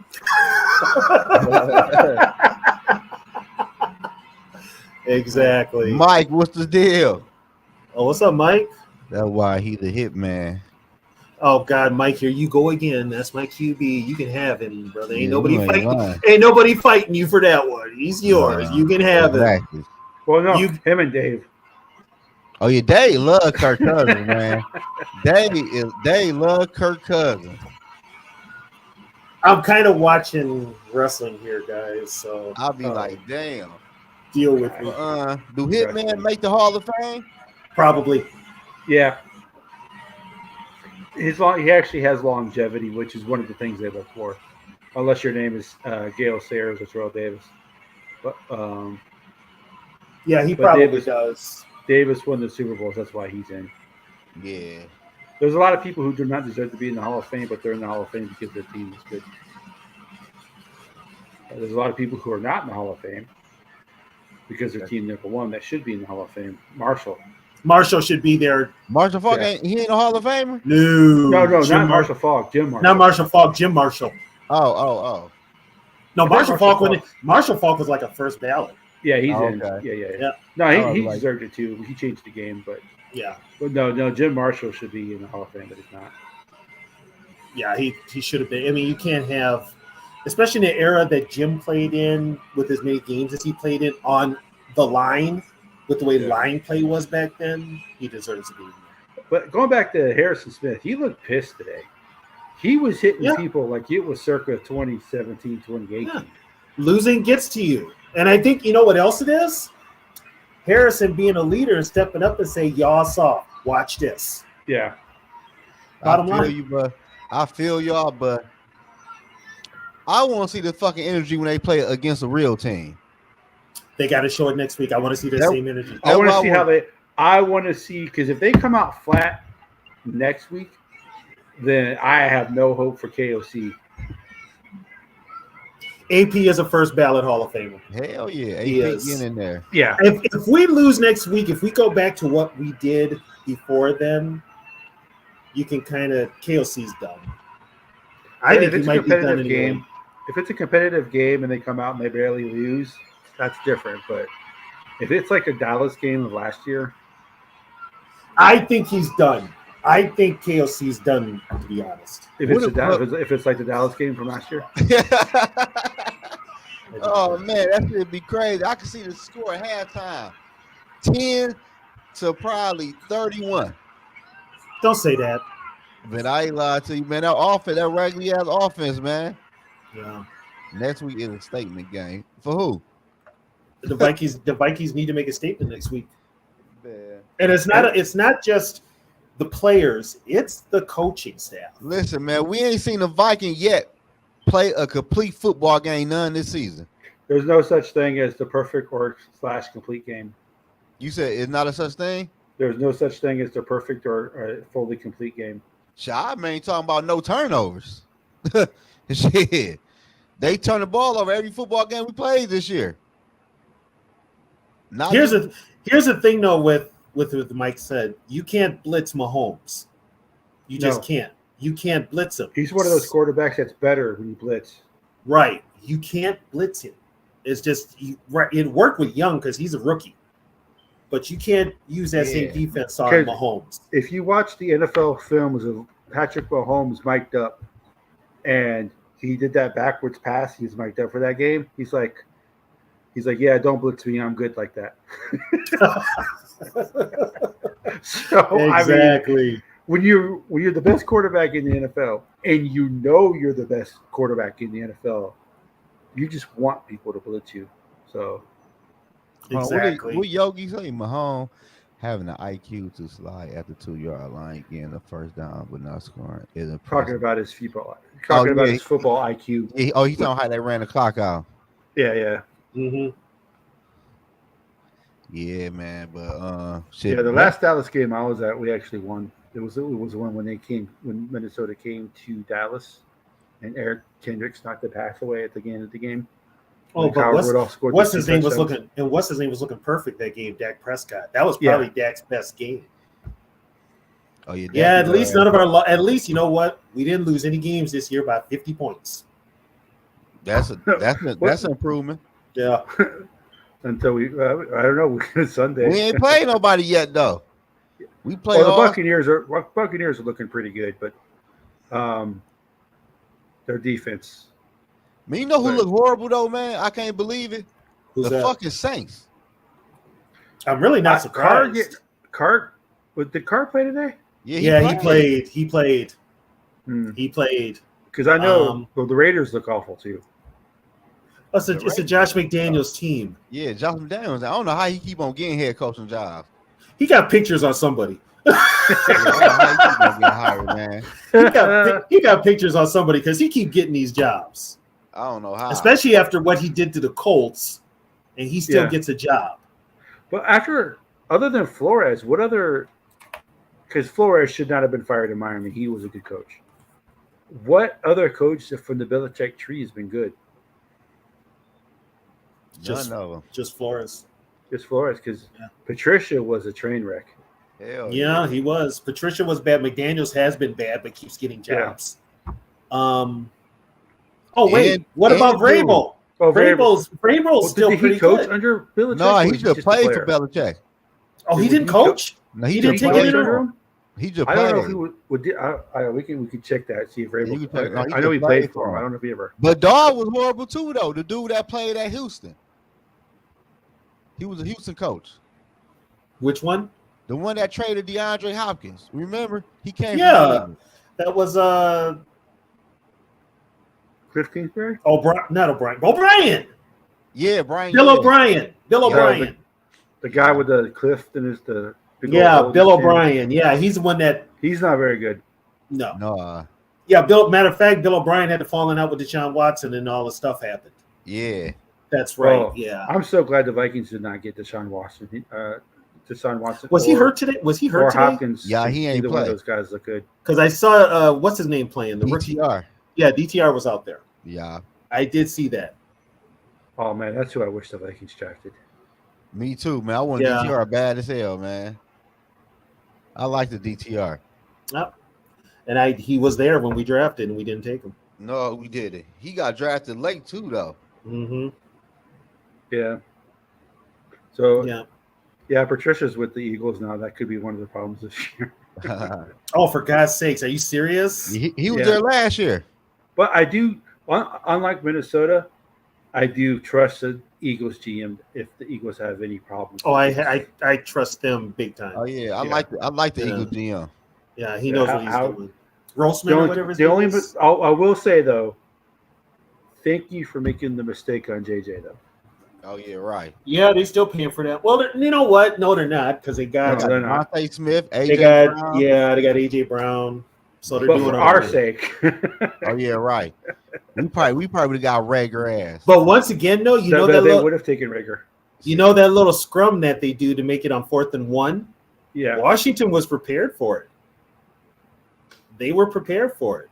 They stopped them. The only reason they got away with it was because should've won they called encroachment. they should have won. The that nose game. tackle was literally lined up over the ball. So The Redskins should have won that game. yeah, He they should have. played good. Yeah, they should. Sam Howell. One thing you'll hear from Washington fans, you will not hear. They don't miss Kirk Cousins. They got Sam Howell as a quarterback. I ain't never heard even when nobody they say had about Kirk. even when they had the other former Viking as their quarterback, Taylor Tyler Heineke. Taylor Yeah. Heineke. Yeah, Well, there was talk Heineke was going to play in London today. Yeah, she should have. Yeah, there was talk that he was going to play in London this morning for the Because- Falcons. for the Falcons. Yeah, because Ritter's just not doing it. That motherfucker's a bum. Ritter is holding him back. He is. So it's either Heineke or Kirk's not going anywhere. Let's just No, he be ain't. honest. I would love for us to trade Kirk Cousins, but that Like shit I ain't said, the happening. Vikings might even they to get the dead cap space down. They may sign him for that 1-year contract. Man, don't say that shit, man. Don't do that. I'm not saying I want Don't to. do that. I'm Don't just do that saying- tonight, man. I can't afford another. You can't. Kirk You another know year. what though? You can if you want to keep this. If you want this team to have any semblance of a contender, or keep the fan base, you don't bring back Kirk Cousins. Especially if he has the rest of the year is bad, you don't bring him back. Kirk been playing bad this whole damn year. If he gets you are worse, right. if he gets worse, put it that way. Yeah. Yeah, it's a wrap. I think he wants out. I think he wants out now too. The one thing that JJ is not, Sarah, is a diva. Not yet. Shit, Not man. yet. In a minute, JJ gonna be fed up. Shit. Yeah, Washington don't miss Kirk at all. Hell no, I ain't never seen nobody say they miss Kirk. They don't miss him. They don't miss him. We the only. And we're fool. talking about a team that had Patrick Ramsey, Jason Campbell, Taylor Heineke. Taylor Heineke as their quarterbacks. Yeah, they went to. I think they went to playoffs with Heineke, didn't they? They did Yeah, last he year. he almost won. No, it wasn't last year. The year after last one. Year No, before. it was not last year. It was the year before. But Yeah. they Year before, almost yeah. beat the Eagles in the playoffs. Right. Yeah, And so if they that would've tells beat you everything, Minnesota right? would have played Washington instead of And that's with a terrible the- owner like Dan Snyder. yeah. Right. So I think Heineke fumbled the ball out of the end zone, and the Eagles got it. That's how the Eagles won. yep, I remember that. I So remember the that. Vikings could have played Washington that year instead of the Eagles. 2017, I think the year was. Oh, that's right. That's right. Yeah, man. So it's out. If you notice today's game, though, JJ was frustrated. I would be too. He was Will you be frustrated. frustrated? Oh, I'd be pissed. Well, he wants to I'd stay be because of pissed. Kirk. Remember, that's the rumor. Man, who started that? I have no Who idea. started that shit? I seen people like, what the fuck did that come from? You think I have no really idea. think JJ? Huh? Y'all really think JJ will leave if Kirk is gone? No. No. Kirk is not even No. a top 5 quarterback on his damn list. Kirk ain't top on nobody's list. Hey, for real, JJ probably tied to Kirk and KOC. That could be it too. Like, look at the plays, bro. Like, what the hell? They went to the Super Bowl with Russ. Yeah, but it should. You know what though? The Bears were playing both Grossman and Kyle Orton. Yeah. So it's a lesser of two evils. And that was mainly because it's our defense and Devin Hester. Yeah, and that back in the day though. And they could run the ball with Thomas Jones. Yeah, they could. Did they have Matt Forte? Not then. No, they got not Forte. yet. They got Forte like a year or two later. Yeah. But then it was Thomas Jones. I think it was Thomas Jones. Oh yeah, I remember Thomas Jones. Anthony Thomas, wasn't he? Mm-hmm, he was there too. Yeah. Oh, okay. They had Muhsin Muhammad was their top receiver, the former Panther. The former Panther, yeah. Yep. But the defense is where it was. They had they Urlacher and Briggs. They had Urlacher, Briggs, Tommy Harris, Peanut Tillman. Yep. Yeah. They had it was defense. Yeah. And then Peyton went in there and put on a clinic. Yeah. He put a clinic on him in the Super Bowl. He's like, this is how y'all beat y'all's defense. Yeah. He carved their ass up. And when you look at the Manning's dad as a quarterback, Archie was garbage. Well, Archie he the was most sacked garbage. quarterback in NFL history? Yes. Even the year he played for Minnesota, he wasn't. He got sacked. He took the worst beating I've ever seen an NFL quarterback take, and I felt bad for him because he thought when he came up here he was going to be with a winner finally because he'd been all those years in New Orleans. Well, that was 84, right? 83, he got here. 83. He played 84 and then for Steckel. He played in 84 for Steckel, and Steckel left him out there. It's on YouTube. If you ever get the chance, Zoe, watch the Vikings at the Bears in 84. You will see the Bears just beat the hell out of Archie Manning, Peyton's dad. They beat him so bad they knocked him out of the game. I think he quit the next day too. It was bad. He played off and on for the rest of the year, but he was just taking a. I mean, he quit. He just and then also Steckel called out the players and said they quit. The players were like, "Well, we don't like your ass. That's why we quit." Because Bud Grant was a disciplinarian and he was a tough coach, but he was respected. Les Steckel was just a dick. Steckel was hated. Was hated, and I'll talk about that when we do our history thing because there's a whole story there with I that get whole. With Yogi because I want to get with Yogi because I don't know how to do it yet. I want to play that Jerry Burns video. Where he had the rant on, and we won, and we won. Yes, we did, Sarah. Yes, Sarah. We had Archie Manning. We had Archie Manning. We had Archie Manning and Dave Casper. They both came to us in 83. Casper was starting in 83, and then dumbass. Casper, if you guys don't know Casper, if you guys know the whole reason why they changed some of the rules, the fumble rule for the fumble rule was because when Casper was at Oakland, he's the guy who did that play. So the Holy Roller against the Chargers of 78. Yep, that was Casper. Mm-hmm. Yep, but he also came to the Vikings and the Vikings history though. We always sign those guys that are, almost towards the end of their career, or because there's certain positions the Vikings have never been good at drafting at. Quarterback is one of them. So we always get those veteran people will probably forget that. Joe, did you know that Jim McMahon played for Minnesota? The guy that took the Bears. So did you know this Jim McMahon played for the Vikings? No, Jim McMahon that took the Bears to the Super Bowl in '85. Yeah, he played for the Vikings. He played for the Vikings, and then the next year the Vikings traded for Warren Moon. Yep. Oh, that was my guy, Warren Moon. Yep, They traded for Warren Moon. Who else was a Viking quarterback that people don't realize besides Jeff George? I really like yours. Andre Ware was a quarterback for the Vikings. We let him go. Spurgeon win. Chad May. Todd Bauman. People still love Todd Bauman because he's a local kid. Because he's from Minnesota. The rant after 1989. Yes. It was a post-game rant after we beat the Rams in overtime. Can't miss it. It's who was the Vikings best GM in history? Finks, Jim Finks. Right now, the worst is Kwesi, but the best was Jim Finks. I'm just being honest. Kwesi's bad. Finks, he is. Not only did the Sphinx, not only did Finks build Minnesota, he also built the Bears too. Yeah, the '85 Bears team that went to the Super Bowl. He built that team as well. And after that, he built the Saints teams that started going to the playoffs. Yeah, so he knew football. He knew Sam football. Mills or he passed away. He passed away. Yeah, he passed away. He didn't even. I think we have Yogi. We have a picture of Finks in there. Loaded up. Damn, man. Oh wait, no, that's Max Winter. Sorry.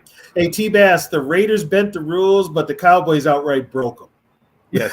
The Cowboys outright broke And why were them. they able to do that? Because Tex Schramm was on the rules committee. He was on the competition committee. Yep. That's it. Oh, did Yogi find it? Yes, he did. Oh, that's him? Oh, yeah. Oh, that's a rant? You gotta turn it up a little bit, Yogi. Turn it up, Yogi. I don't like to name names after a fucking game. But we can't be responsible for the blocking. We can't be responsible. Can anybody else hear it? I can hear it a little bit. Yeah. Yeah, I hear. We get down there and it was a dumb play by Anderson. I love Anderson, but it was a dumb fucking play when his foot was shoe was coming off up the line screen. We were hard and take timeout. We had a fucking trap play called, and his fucking shoe comes off. That ain't Bob Schnauker's fault.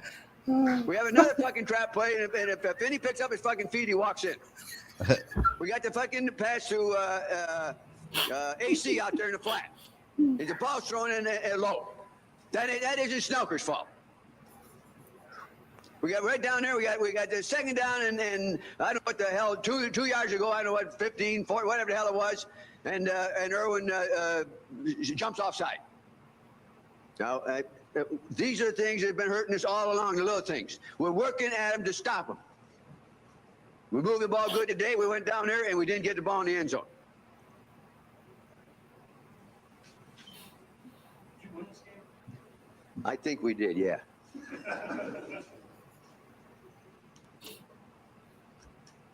Anything else? Mad about that one. They won. And they won. Oh, they won? Yeah. No, we'll stir one up. We'll stir one up here before they're done. You know, he did a sensational fucking job. Kicked seven Bernsey, field goals. You can win a game many ways. DJ, I was happy when they kicked the goddamn ball to him. Yeah, last week on the Giants, Christy ran 65 yards. This time he fumbles the ball. What the hell can you do? Fuck, you can't. All you do is you prepare as thoroughly as you can. The guys played their asses off. Any other questions? Sure, to help us. Sure, I talked to John afterwards. I thought it was a tough one for him to lose. It's a big win. Big win. That was a hell of a great catch by Hassan. The guys didn't get Hassan a great Jones. catch by Hassan. A great field goal by Carlos. Exactly the same. Exactly the same one. He almost had the ball the previous one, and he went up and by great effort he got the ball. He was hurt. AC had a groin pull on that one pass and that quick over there that he caught, and he sort of went down and he had the splits. AC is Anthony Carter, for those that don't know. Squadron left, squadron right, whichever way the squadron lines up, squadron fly. That was a squadron left, squadron fly. They were going down there. What you're looking for is exactly what happened. The tip ball, maybe a penalty, some damn thing. That same pass. This game reminds me of a Cleveland Brown game when we went down to the old Met Center. When we throw the ball century, he lateral the ball to Teddy Brown. Teddy Brown ran out of bounds. Made a great play. The next one we hit Ahmad. on the squadron right, put it in and won the division. Three wide receivers. Tight end stays in, fullback stays in, 3 wide receivers. Their job is to run down there and hopefully get a tip ball, pass interference, a great play, something.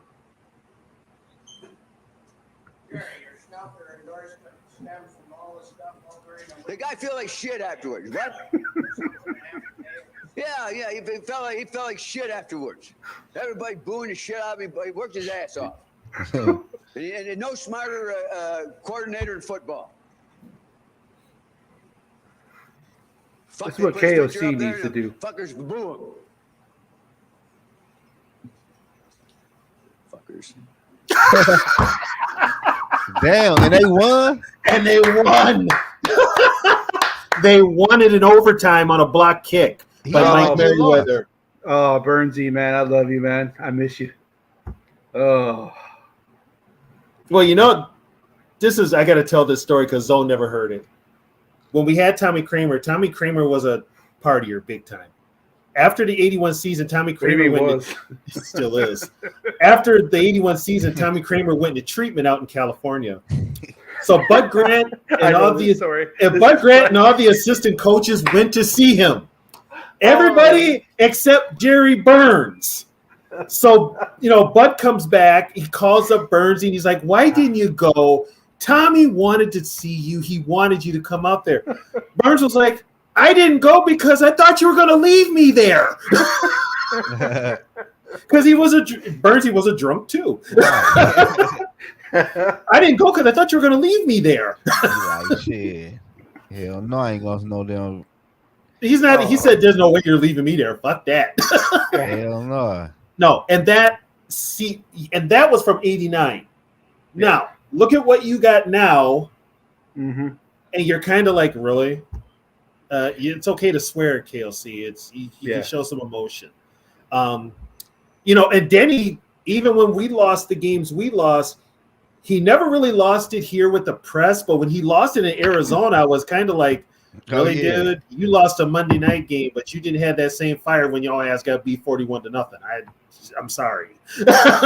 Right. I'm sorry. Or in the 98 game. Or in the 98 game. Now, I see T. Bass's comment. No, we'll talk about that Tuesday. How it wasn't Bill Walsh who did the West Coast. It was Burnsy. It was all Burns. Walsh did give him credit later. He did say he got it from Burns. But, yeah, we'll get into that. But, that oh, God. Burnsy was one of a kind. He actually should have got the job instead of Les Steckel. So technically, we should only have 9 head coaches in the history. And I'll explain that story. Yeah. On Tuesday night, I will explain that story. Yeah, and then it's a contract thing. And then because we actually Steckel, after Steckel was fired, they brought back Bud for 1 year, and then they hired Burnsy. Well, Burns was gone. Yeah. Burns was gone. He was going to Cleveland to be with Marty Schottenheimer. Yeah. He already said he was leaving after the season, but once they fired Bud came back, had to right the ship. So, but I mean, that front office and coaching staff compared to now. Oh, way different. It's night and day. Yeah. There's some real emotion there. It's like they wanted to win. They won and they were still pissed. Yeah. We've got now where it's like, we've got more excuses. We got excuses for everything. We got an excuse for everything. Kirk used to be, well, I didn't read. I have to look at the film to see what happened, how the play transpired. And so I'll look at the film on Monday and see what happened. I can only imagine what Burnsy would say about Cousins. Oh, right away. He's a fucking idiot.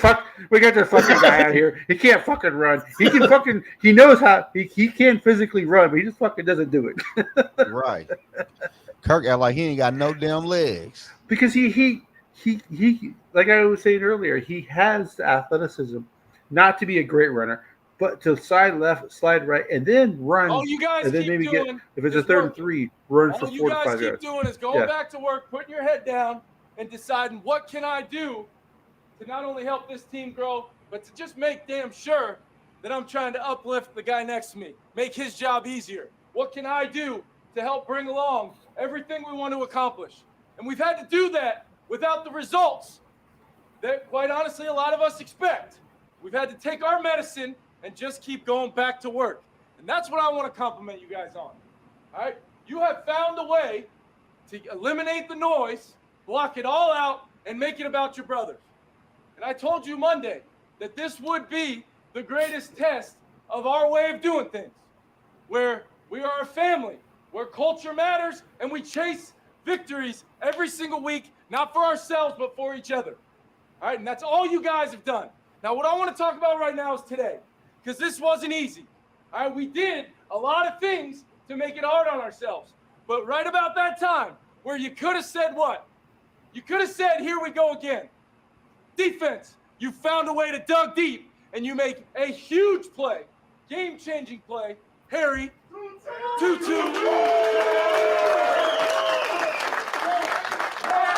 It's night and day. DJ Wanham looking like a running back, slashing back. There's Mark Wolf and Andrew Miller in the background. And then offensively, and we get the perfect execution for a JJ touchdown when we had to have it. Complimentary football all the way around. It's back to work on Monday. Back to work on Monday with a championship standard like we've been talking about from the jump. Regardless of the result. Yeah, the team coming in. Yeah, the team coming in, exactly. Next week, back at US Bank. And it's time we put on the show we've been waiting for our fans at home. You gonna apologize to the fans, KLC? You and Kirk? Then we have a great week of prep and hit that ground running. All right, it's all out in front of us. Just keep trusting in us. Keep trusting in yourselves. The love in this locker room will supersede anything out there. Ignore it. I love this team, and away we go. When did they start singing Kumbaya? Man, that fucking game was fucking horrible on offense. Like, what? Yeah. By the way, in that overtime game in '89, those 7 field goals were by a barefoot kicker. Yeah, Rich Carlos. Rich Carlos, he was barefoot in his And kicking foot. that No safety, shoe? Mike He had Merriweather, no actually, shoe. yeah, Mike Merriweather actually thought he screwed up because he didn't actually recover the ball in the end zone, and it went out of the end zone. It went out of the end zone. He thought that that they got the Saints got right. The Saints, the was Rams. Rams. He thought the Rams got the football because he fumbled out of the back of the end zone. He forgot it was a safety, so he was like almost crying. And then I think he's the last player to actually get carried. he got carried off the field. Yeah. Yeah, he got carried off the field. Oh God, when wasn't Tommy hammered? Yeah. I don't know if I told you the story. We live in San Antonio. My wife's a nurse and she works at a hospital. They actually took care of Tommy Kramer. They couldn't do his surgery until the alcohol got out. Until he sobered up. Yeah. Damn. She's like, who? She's like, my wife comes home. She's like, there was some guy who used to play for the Vikings who was a patient, for me. And I'm like, oh, really? She goes, no, I don't know who he is. He's some guy named Tommy Kramer. I'm like, what? Some guy named Tommy Kramer. Yeah. Like, he's like the second best Viking quarterback of all time. What are you talking about? Yeah. Yeah. So, yeah, KLC's presser, to me, it's like, okay, I'm waiting for him to start singing "We Are the World," hold hands, and start swaying back and forth. I mean, he doesn't motivate me. He sounds like a professional PR guy, like a professional motivational speaker. I remember my high school coach told the parents, he told the parents, he's like, if you think that using language and all this, don't be in here for a post game because I'm going to use some language. And even when we won, even when we won, he was kind of the same as Burnsy. Even when we won, we got our ass chewed out. Well, in that generation too, they're going to yell at us. That was just the way it was. And we didn't think nothing about it. It's just like, okay, if we don't want to get yelled at, we need to win this motherfucker. That's it. Yeah. They were going to yell at, and even if you won, you still got yelled at because you did something wrong. But that's just the way. This era now, everybody is like, they're soft. Let's just be honest. They're soft. Yeah. There's many that can't take criticism, or if they get criticism, it's like, oh, he hates me. No, he's trying to help you. That's all. If he's not yelling at you, then you need to be worried because then that means he doesn't care. Like us, it's like we get a lot of grief, as people that because we don't yell SKOL and don't talk bad and we say positive things about the team, but we say what's real. Yeah. That doesn't make us not fans. It makes us more of a fan because in our hearts, this is our team. We've seen this team do better, and we want them to do better. They still got a lot to do. So I'm not going to give them a pass. And no matter how long you've been a fan, if you're a person of the game and you've seen this team, you don't want this team to suck. You don't. Right. Hell yeah. You want this team to succeed. So when we say we want better than what we've had, hell yeah, we do. That doesn't mean we hate them. No. We still cheer them, but it's, you know what? You got to do better. You gotta. I mean, I'm stuck with this team, so And I can't take this off. So I'm stuck with Right. it, man. So Man, I got it all over my apartment and everything. It's like, my office is all, I work from home, so my work stuff is in there, so I don't do my show from in there. But yeah, it's just it's when you're real, and here's the thing. Nowadays, a lot of people can't handle real. They want it sugar-coated and to sound positive no matter how bad it is. I was like, no, this is bad. We got on their asses the last 3 weeks because it was bad. It was dire. This team had to win today. They had to win. So that's where you get it from, Sarah. Yeah, but like everybody, like the Panthers is horrible though. Right. But this was a game we should have won, but they tried like hell to lose it on offense. But like I said, if Andy Dawson would have played, it would have been an L. Yeah, I said that during the broadcast. I said Bryce Young just can't. Bryce Young was able to. He was able to make plays by moving his feet. You know what though? Bryce Young was perfect in that second half. He was like 16 to 16 for a long time. Yeah, he didn't miss a pass. Yeah, today. No, I'm saying today is the most passing yard he had in NFL. Really? Yeah. Really, Justin? That's sad, man. Yep. He said, I lost 2 subs tonight. I lost 2 too.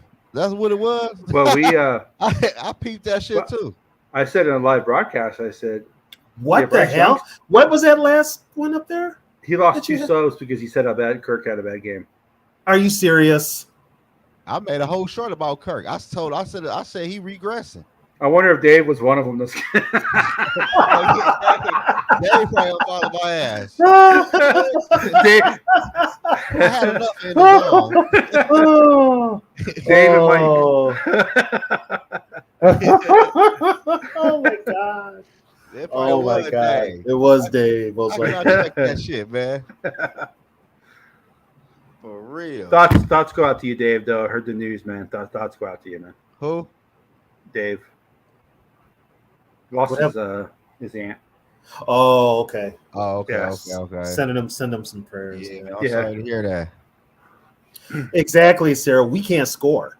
Hell no. And who's supposed to be an offensive genius? And he's supposed to be an offensive genius. So they lied to us.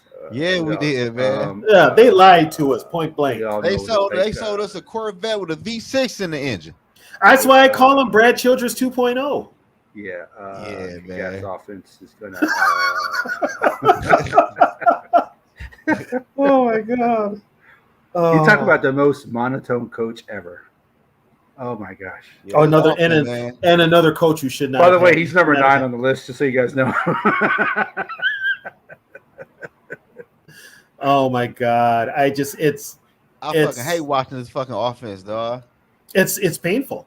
Hell yeah! And here's the thing: you can't get like, okay, this offense is moving, because they're gonna do some shit that's gonna screw it up. Today, perfect example. Down at the goal line, he throws a friggin' flat pass and it goes 100 yards the other way. It's like, I don't care. You can be the most hardened Cousins supporter. Who tried to excuse it? You can say there was no excuse for that pick 6, man. There's no excuse for that pick 6. Man, Kirk was off. Man, Kirk been off this whole damn season. He's been off this whole season. Listen, man. Kirk Cousins is regressing. I'm not lying. He be late on throws. He can't hold on to the damn football. His pocket awareness that got worse compared to last year. Now we have Chili behind Frazier because the only good year that Childress had was with And you know what? As far as that good year with Childress goes, I don't even give him credit for that. I give that all to Favre. You ain't Yeah, lying. he All didn't that want you gonna Favre. He did not want Brett Favre. Who wanted Brett Favre then? The ownership to sell tickets. Ownership. Yep. Damn, Ownership to sell tickets. Ownership don't play. And Favre. And Favre. Yeah. Oh, okay. Yeah. He did not. Well, did anybody find it weird that He they ain't made on that plane? Huh? He wasn't on that plane? No, fucking Childress had to go pick him up at the airport. Do you know how it made him feel? Oh. Childress, they didn't send a limo for Favre when he got to the Twin Cities. They sent Childress. Yeah. They sent the head coach to go pick him up. And bring him coach to didn't want him. the head coach that didn't want him. Yeah, he was ready to roll with he's gonna roll with Bollinger. T-Jack. He was gonna roll with Tavares. Yeah. And Bollinger, yeah. Yeah, McQuazy and KOC are in way over their heads. I like the Trevor Jackson for real, but it was just the play caller wasn't right. One better year than Frazier, yeah. But as a whole, it just as a whole coaching coach, no. Frazier had a better coaching career. That if you want to look at it, if you want to look at it just functional, Childress. if you want to look at it just functional coaching staff and front office before this one, go back to Childress. Yeah. That's where it all started. And the way Childress got the job is even shadier. We got to remember the bottom five of the Vikings head coach list is not very good anyway. Yeah, I mean, no. So I mean, and most of the bottom five are 500 coaches. Yeah. Still. So you're splitting hairs. Yeah, it's like you're kind of like because we don't have that many coaches. Yeah, we only have 10 in history. So and the top ones are a different level. So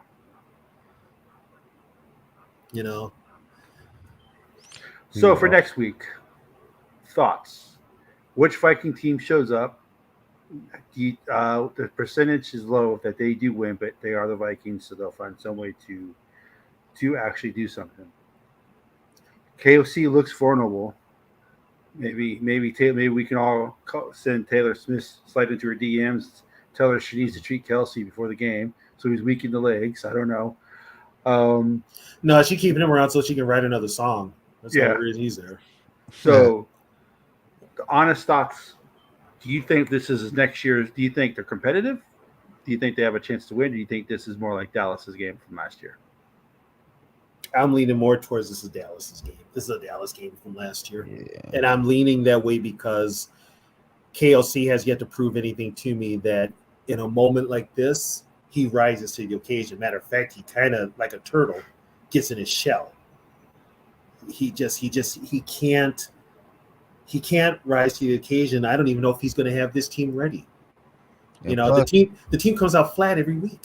Every week. Turnovers, man. They average 2 turnovers per game. Yeah. Can't do that against the Chiefs. No, you're going to pay for it. It's bad enough. You're facing Mahomes. That puts you in the 8 ball right there because Mahomes is going to do Mahomes things. Mm-hmm. You're going to have to change your defense. You're going to have to coverage it. I mean, the kid's seen everything. I mean, come on. It could be in, and you've got Andy Reid calling plays. It go back to the offense. Yeah, it's keep on putting defense on the field. Then after a while, what do you think B-Flow does? Because I know he has to be aggressive, but you can't be too aggressive. He can't be too aggressive, and that could see. That's the whole thing. Maybe you send like you did today. But here's the thing: Mahomes is gonna, as soon as he sees Harrison Smith, he's gonna take off. That first opening, he's going to have those lanes where if you don't collapse that pocket around him, he can still get out of it.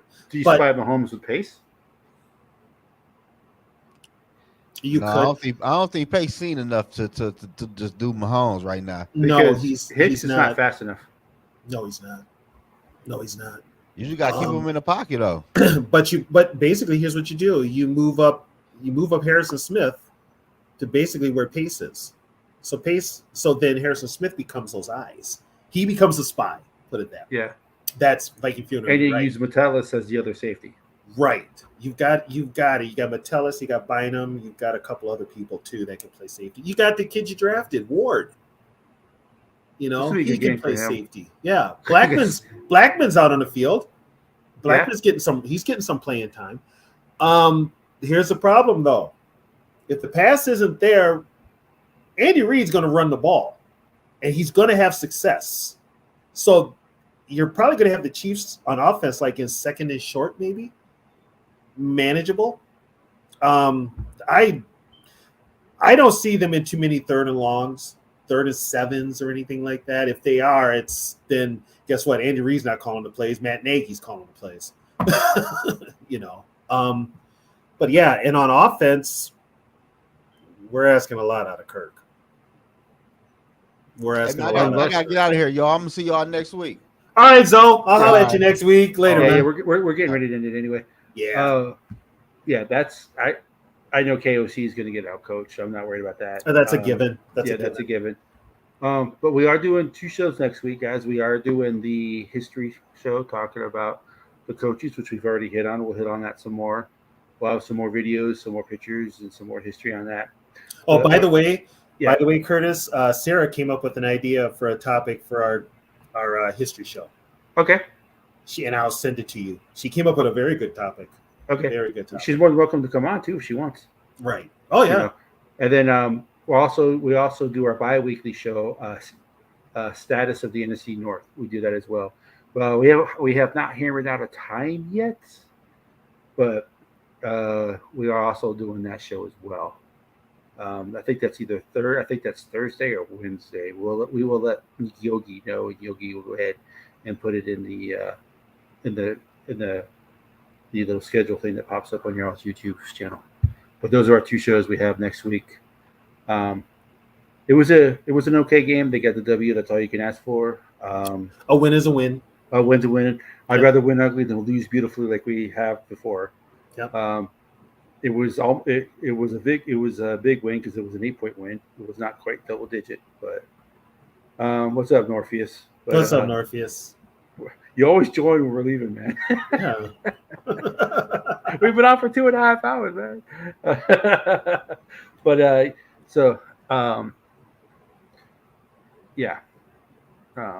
any final thoughts, Tony? Well, let's enjoy this win. Yep. However we got it, enjoy it now. And like KOC said, I hate quoting the guy. Start again, move on to next week. I'll take this win. Anytime my team wins is a good thing. Yep. But as much as we want a future quarterback of the future, we do not want the team. We don't cheer for the team to lose. I'm not going to cheer against them, but I'm not going to be upset if they lose. Yeah. I'm just going to be like this team. This team's got a lot of deficiencies. They've got a lot of holes. Wins are good. They're going to be few and far between this year, unfortunately. You just start looking for the future.